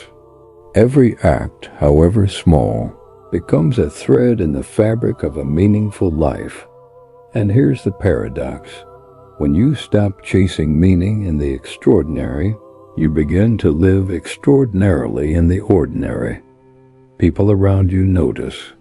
They feel your steadiness, your integrity, your quiet joy. Without ever chasing fame, you leave an imprint that lasts longer than applause. Because while applause fades, the effect of living meaningfully ripples outward, shaping others in ways you may never even see. So let's drop the illusion that meaning is somewhere else. It's here, in this work, in this family, in this day. Meaning isn't waiting for you. It's waiting in you, waiting to be brought into each act you perform. Marcus Aurelius found it not by escaping his duties, but by embracing them as sacred. You can too. The question is not, is my life meaningful enough? The question is, am I bringing enough meaning to my life? And when you shift the question, you discover that meaning was never missing. It was always available in the very tasks you once dismissed. All you had to do was show up fully. All you had to do was live as though every moment counted, because it does. Legacy is a word that begins to weigh heavier as we enter midlife. By 35 or 40, we start thinking more often about what we will leave behind, what people will say about us when we are gone, what stories our children will tell, what impact our work will have. The world encourages us to think of legacy in terms of achievements, recognition, and reputation. We are told that success is measured by titles, by wealth, by how widely our name is known. But Marcus Aurelius reminds us of a truth that strips away illusions. Reputation is fragile, easily distorted, and always temporary. Character, however, endures. Marcus lived this lesson in real time. As emperor, he knew people gossiped about him, misjudged him, twisted his actions into narratives that fit their politics. He also knew that even the greatest emperors were eventually forgotten. What is remembered today of those who came before him? A name, a statue, a half-remembered story. And even those fade. All is ephemeral fame, and the famous as well, he wrote. If legacy is built only on reputation, it will crumble. But if it is built on character, it leaves an imprint that cannot be erased. This is where midlife clarity arrives.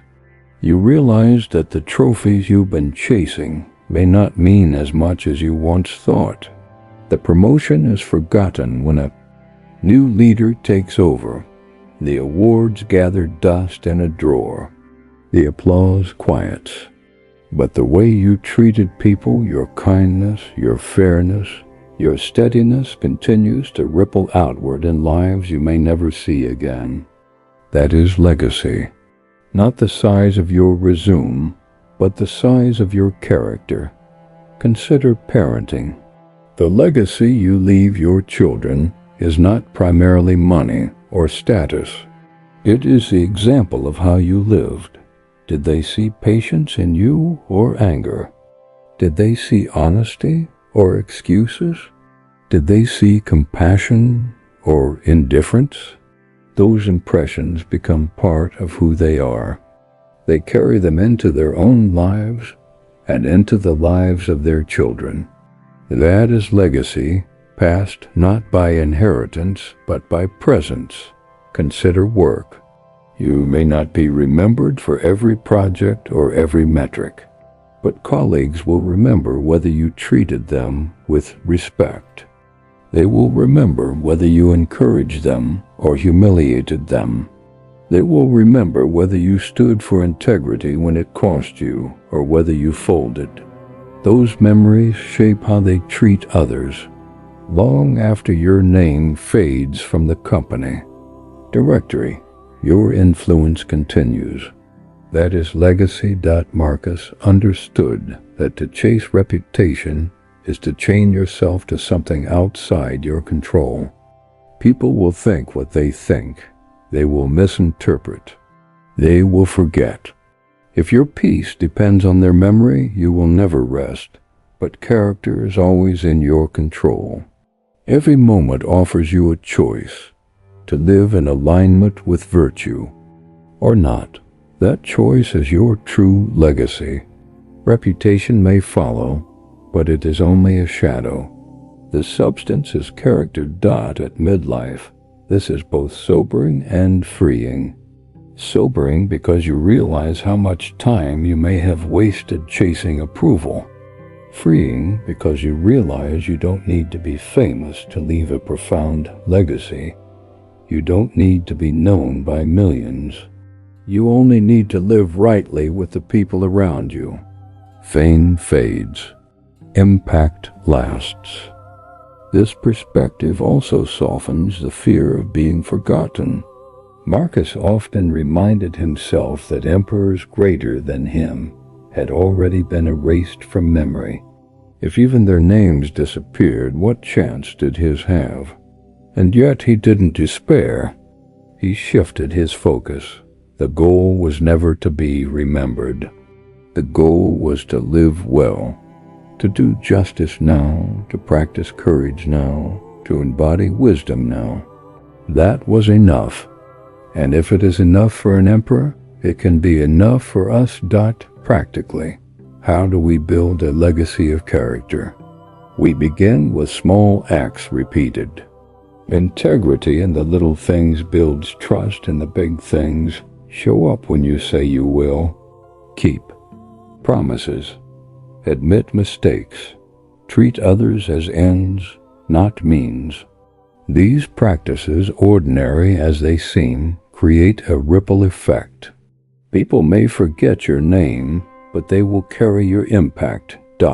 We also build legacy by choosing values over vanity. Ask yourself, what do I want to be known for? Not known by others, but known to myself. When I look back at the end of life, what will matter more? How many followers I had, or how faithfully I loved my family? Whether I made headlines, or whether I kept my integrity in the shadows. That shift from vanity to values changes how you live each day. There is one more aspect Marcus would remind us of. Legacy is not just about what you leave after death. It is about what you leave in each moment. Every conversation, every decision, every interaction is a small legacy. You are already leaving pieces of yourself everywhere you go. The question is not whether you will leave a legacy. You will. The question is whether it will be one of resentment or one of respect, one of bitterness or one of kindness. So stop worrying about being remembered. Stop obsessing over your name. Instead, live in such a way that if people forget you, they still carry forward something better because of you. Let your legacy be woven into their lives, not etched in stone. Stones crumble. People endure.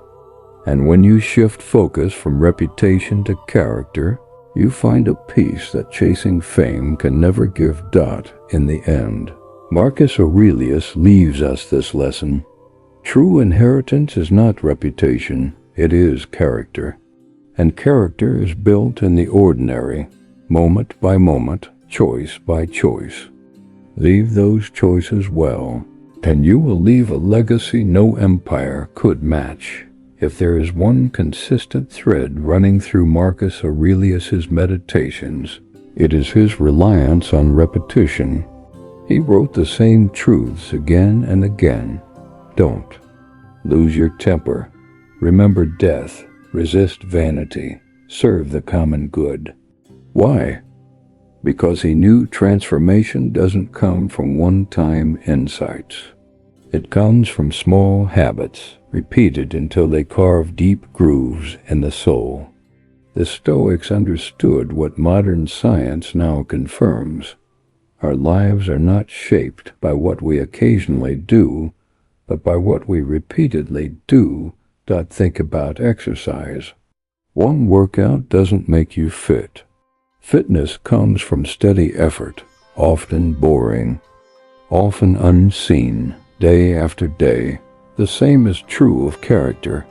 One act of courage doesn't make you courageous. One day of patience doesn't make you patient.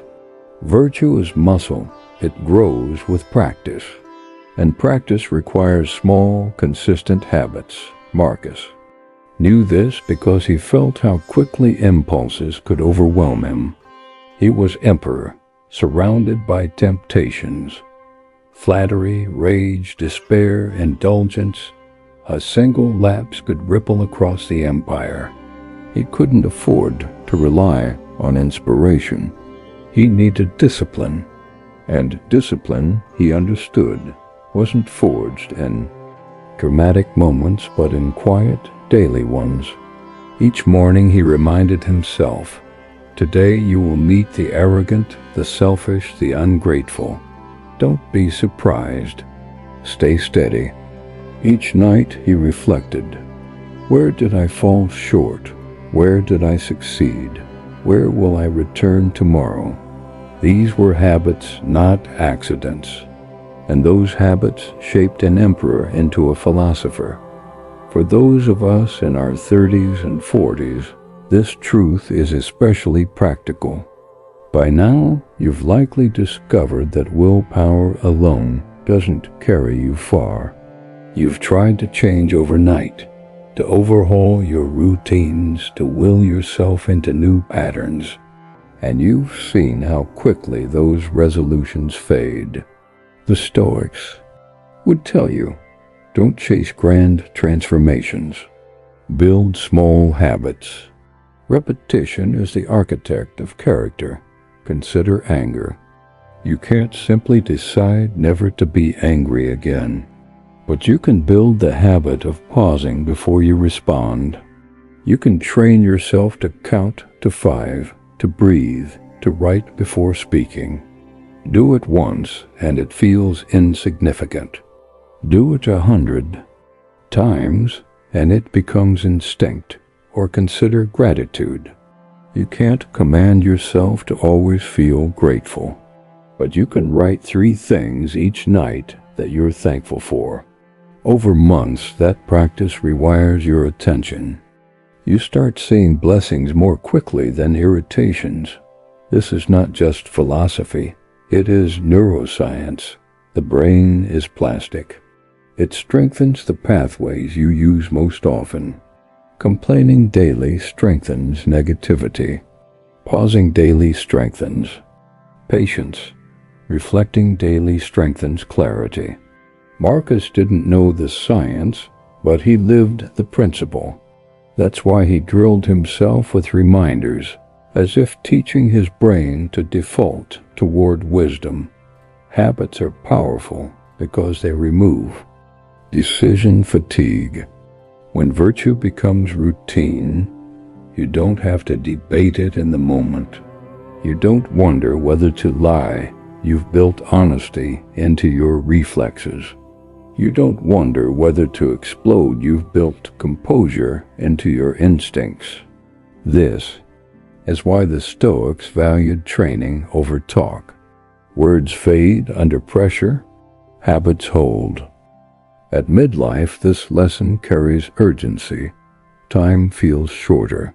Energy feels scarcer. You no longer have the luxury of wasting years in cycles of bad habits. Small changes now compound into massive differences later. 10 more years of resentment will corrode your spirit. 10 more years of gratitude will renew it. 10 more years of distraction will hollow your relationships.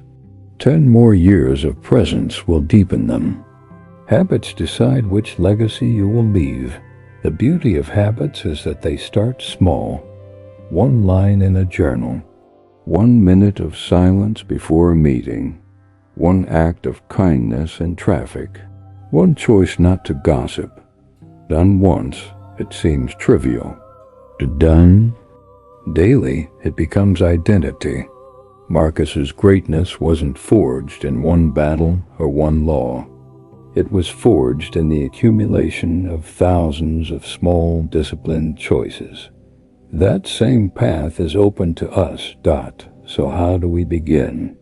First, identify the virtues you want to embody. Not in theory, but in practice. Do you want to be calmer, kinder, more focused? Choose 1. Then design a habit that embodies it.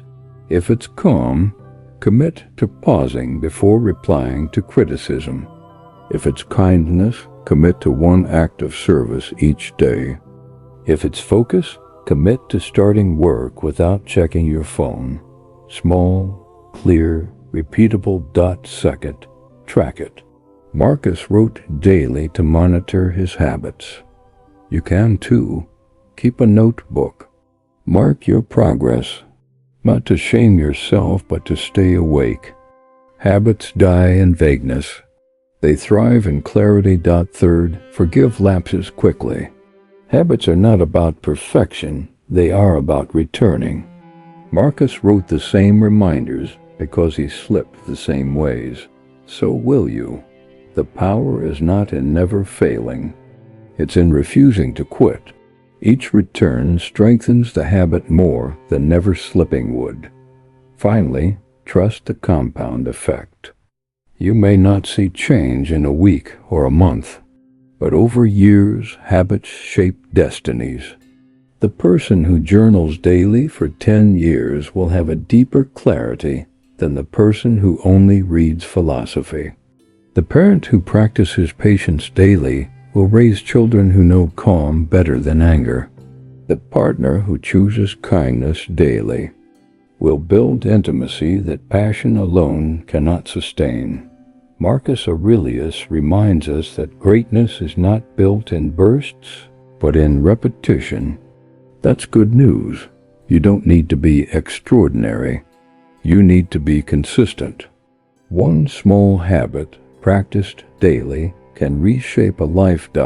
So ask yourself, what small habit can I begin today that reflects the person I want to become?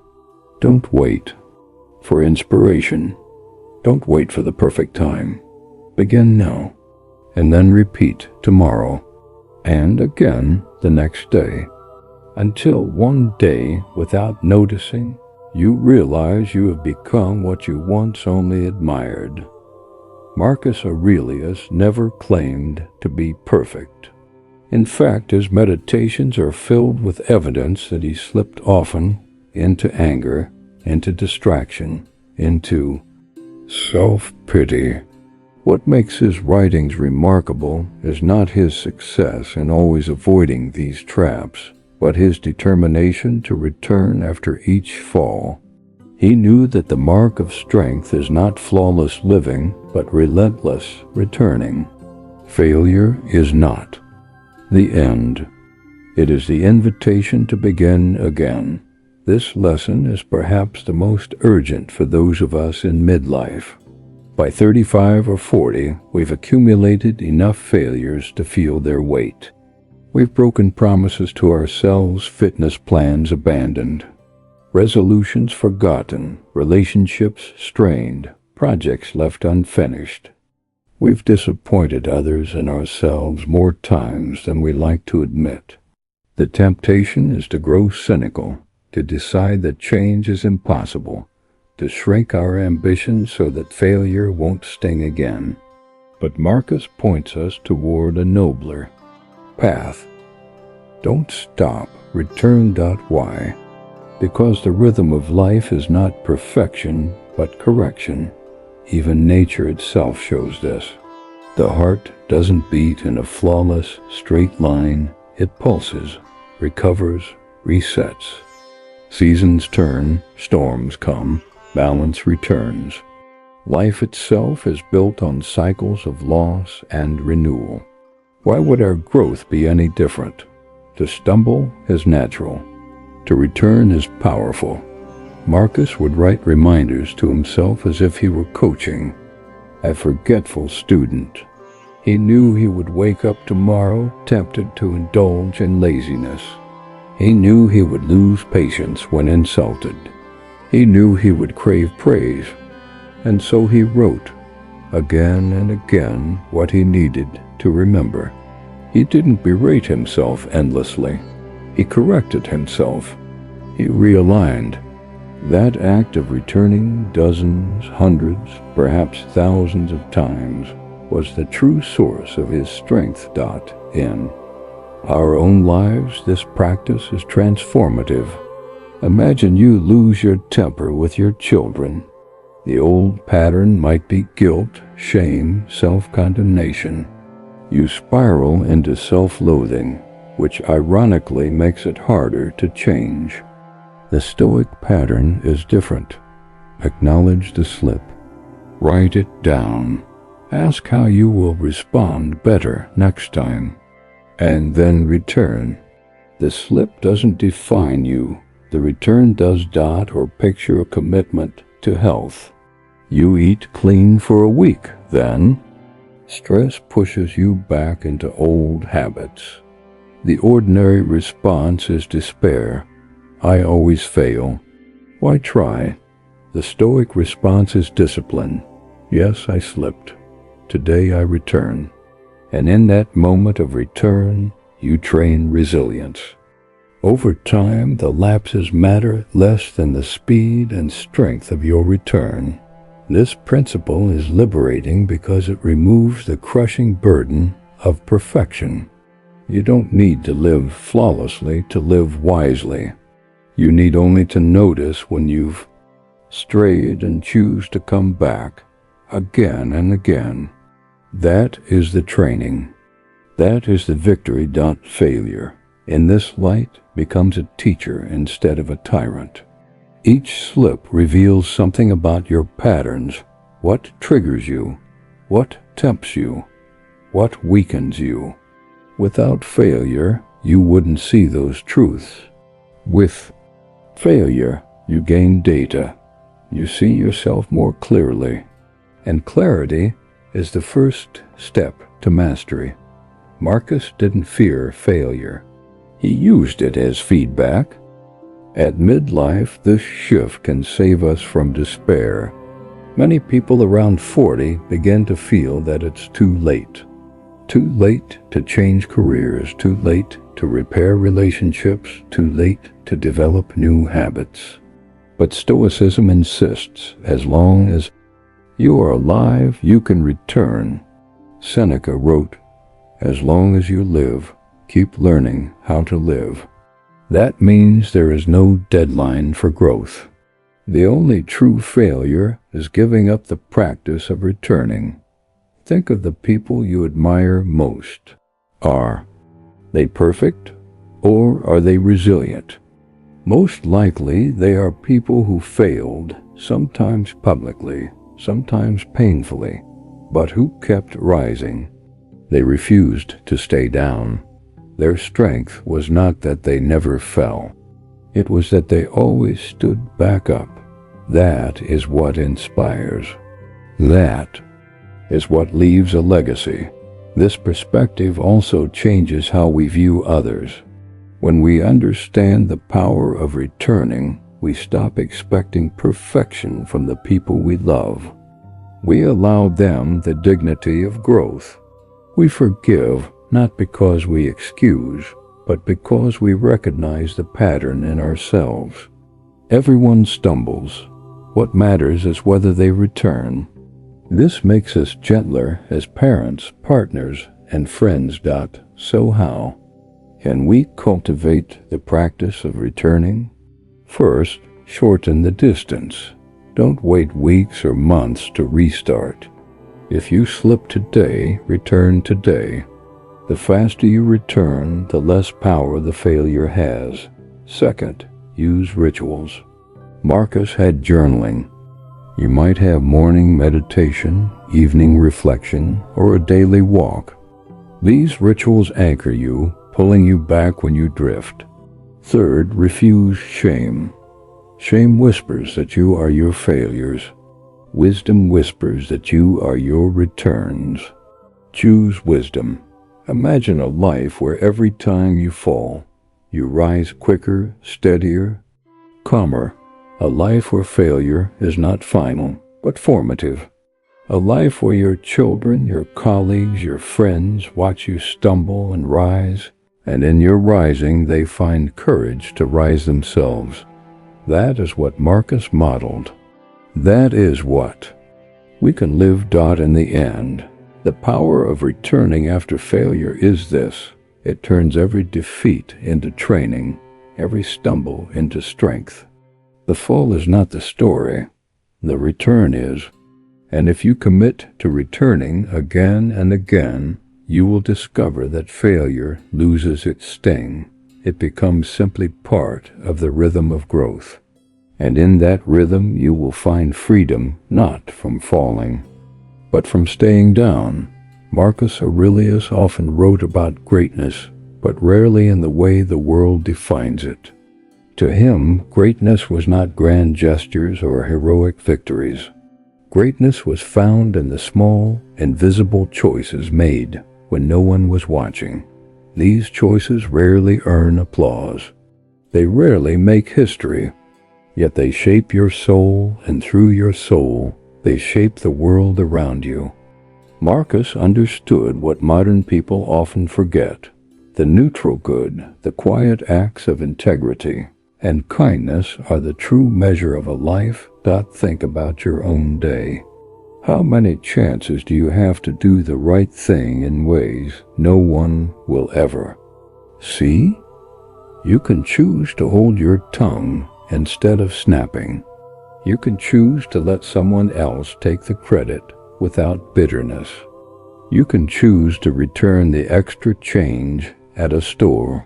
You can choose to listen fully when someone speaks instead of planning your reply. These acts may look invisible, but they accumulate like drops of water wearing down stone. Over years, they carve the shape of your character. Marcus lived this truth as emperor. He had immense power. He could have acted with arrogance, cruelty, or indulgence without consequence. Yet in his private writings, he constantly reminded himself to resist corruption, to stay humble, to act with justice even when no one else demanded it. He understood that the smallest acts, how he spoke to a servant, how he responded to an insult, were more important than the largest victories. Because empires rise and fall, but character endures. At midlife, this lesson grows especially sharp. By 40, you realize the world is not going to hand you endless chances for grand heroism. Most of your life is lived in ordinary moments: commutes, emails, chores, conversations. If you believe meaning is only found in dramatic achievements, you will miss the chance to build a meaningful life. But if you believe meaning is hidden in the neutral good, you will discover that every day is sacred training. This perspective changes how you see work. Instead of waiting for the big project that will showcase your talent, you begin to focus on how you show up in small interactions. Do you treat colleagues with respect? Do you follow through on promises? Do you choose honesty in moments where dishonesty would be easier? Each choice is small, but each choice builds trust. Over time, trust becomes your reputation, and reputation becomes influence. The world may not notice each act, but the world is changed by their accumulation. It changes how you see family. Instead of waiting for grand vacations or dramatic gestures of love, you begin to notice the daily chances: patience with your children, gratitude for your partner, kindness toward your parents. These moments don't make headlines, but they build bonds. They teach your children what love feels like. They remind your partner that they are seen. They show your parents that their sacrifices mattered. That is legacy, born of neutral good. It even changes how you see yourself. The neutral good is not about pretending to be perfect. It is about returning to virtue in the smallest ways possible. You may not always succeed, but you can always choose again. You can choose to start fresh at lunch after a bad morning. You can choose to apologize after losing your temper. You can choose to take a walk instead of numbing yourself with distraction. These are not dramatic choices, but they are the choices that define you. Modern culture often tempts us to dismiss these small acts. We chase big goals, viral moments, external validation. But Marcus would say, do not despise the small. Do not overlook the invisible. The soul is built there. And when crisis comes, when life tests you, it will not be the grand speeches that save you. It will be the habits of integrity you practiced. Quietly, the reflexes of patience you trained daily, the humility you rehearsed when no one was watching. At midlife, this is the hidden gift. You don't need to wait for life to hand you extraordinary opportunities. You already have them in the form of ordinary days. Every conversation, every decision, every interaction is a chance to practice virtue. And when you see life this way, nothing is wasted. Nothing is meaningless. Every choice matters. So what does this look like in practice? Begin each day with the intention to honor the neutral good.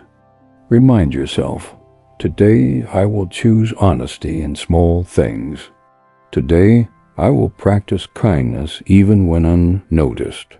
Today I will do my work as though it matters, because it does. And then at night, reflect. Where did I succeed? Where did I slip?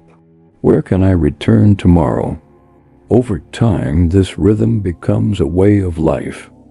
Marcus Aurelius's greatness was not in his empire. It was in his character. And his character was not built in public victories. It was built in private choices, the neutral good repeated until it became instinct. That same path is open to us. We may never rule an empire, but we can rule ourselves. And in ruling ourselves, we may leave behind a legacy greater than power, a life of integrity, kindness, and steady strength. So stop waiting for the extraordinary. Practice the ordinary well. Choose the neutral good again and again. Because in the end, it is the invisible choices, the ones no one applauds, that define the person you truly are. If you step back and look across Marcus Aurelius's meditations, a pattern emerges. It is not the story of a flawless philosopher king, dispensing perfect wisdom from a throne. It is the story of a tired, grieving, pressured, imperfect man reminding himself day after day to return to what matters. It is not a book of triumphs. It is a book of perseverance. And that, in the end, is its true strength. Perseverance rarely looks glamorous. It is not dramatic. It is quiet, repetitive, often unnoticed. It looks like showing up when you don't feel like it. It looks like biting back words that would wound. It looks like getting out of bed on mornings when despair whispers to stay down. It looks like returning again and again to the same truths you've already heard, because you know that hearing is not the same as living. Perseverance is not about being unbroken. It is about refusing to stay broken. This is why Marcus still speaks to us across centuries. Not because he never stumbled, but because he stumbled constantly and still chose to rise. He didn't run from the hardships of life, plagues, wars, betrayals, losses. He didn't pretend they didn't hurt, but he refused to let them define him. He met them with patience, with courage, with justice, with discipline, not perfectly, but persistently. That persistence is what made him strong, and it is what can make us strong too. At midlife, this lesson lands with particular weight. By 40, you have lived long enough to know that life will not stop testing you.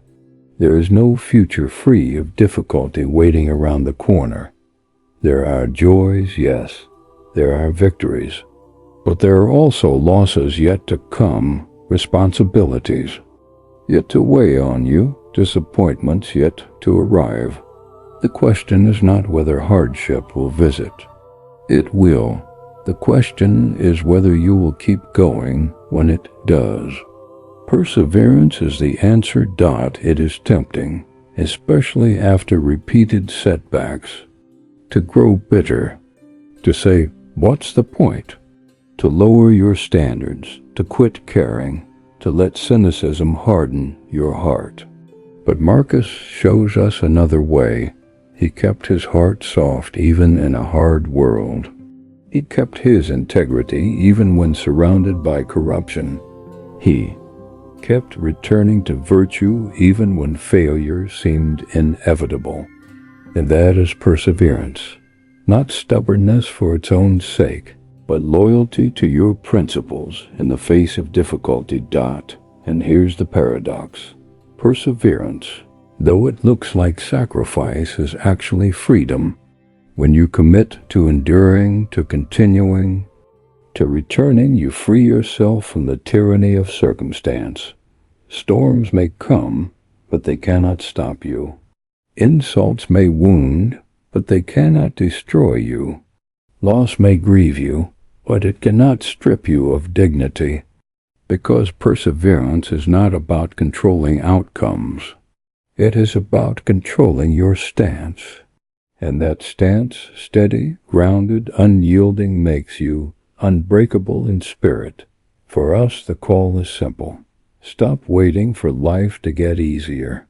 Stop imagining that peace will come when circumstances align. Peace is built through perseverance. Calm is forged in difficulty. Meaning is found not in avoiding trials, but in facing them with courage. This is what Marcus knew. This is what the Stoics practiced. This is what every person who has ever endured and grown stronger understands. The struggle is not an interruption of life. The struggle is life. So when the next hardship arrives, and it will, do not despair. Do not curse your fate. Remember the countless times you have already returned, the countless storms you have already weathered.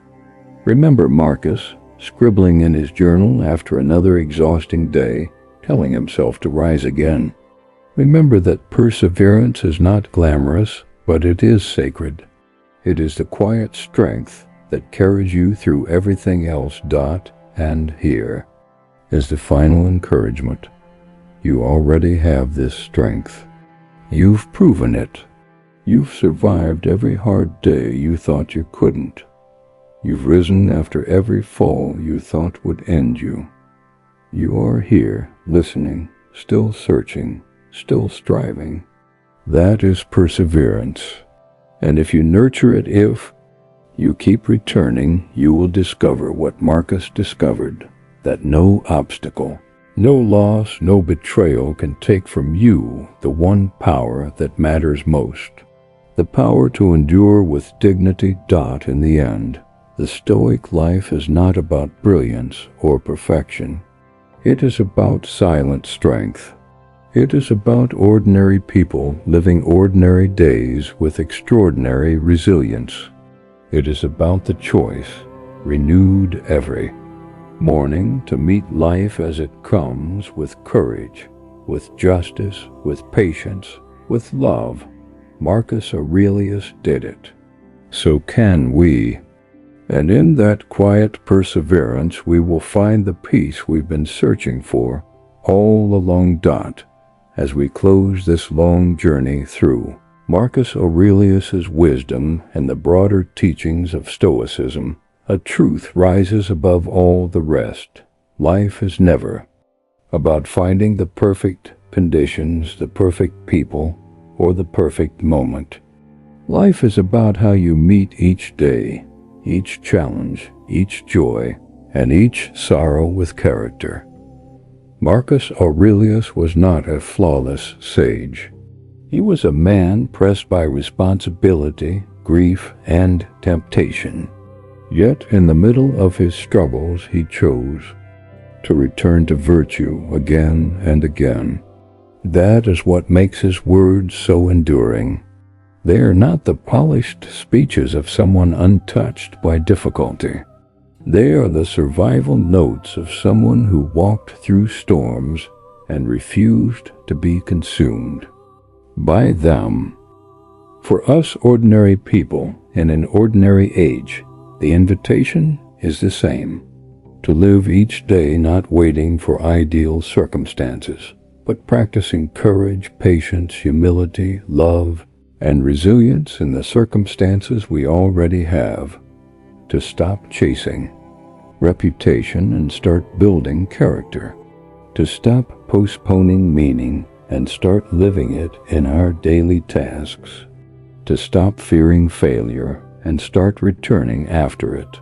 We have covered 20 themes, each one a lens into the Stoic life: honesty, self-awareness, discipline, silence, love, habits, legacy, perseverance. They are not distant ideals, they are daily practices. And the gift of Stoicism is that you don't need to master them all at once. You need only to return today, tomorrow, the next day. In repetition lies transformation. So as you finish this journey, ask yourself, which lesson will I carry into today?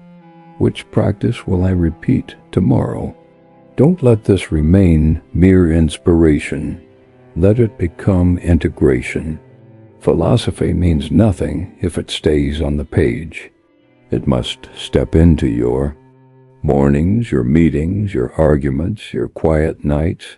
That is why Stoicism has lasted 2,000 years. Because it isn't about history. It's about now. It's about you, and here is my call to you.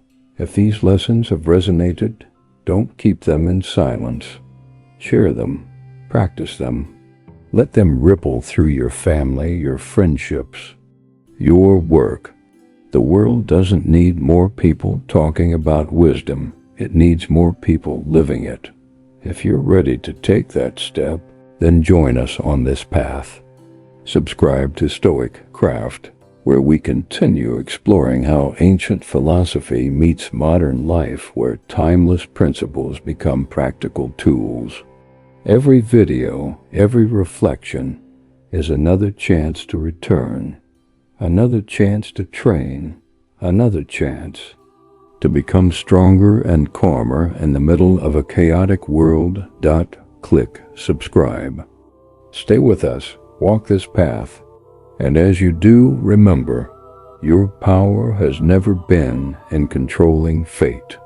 Your power has always been in choosing your response. Choose well, choose with courage, choose with love, because at the end of all things, your legacy will not be what people said about you. It will be who you became, and you can begin becoming right now.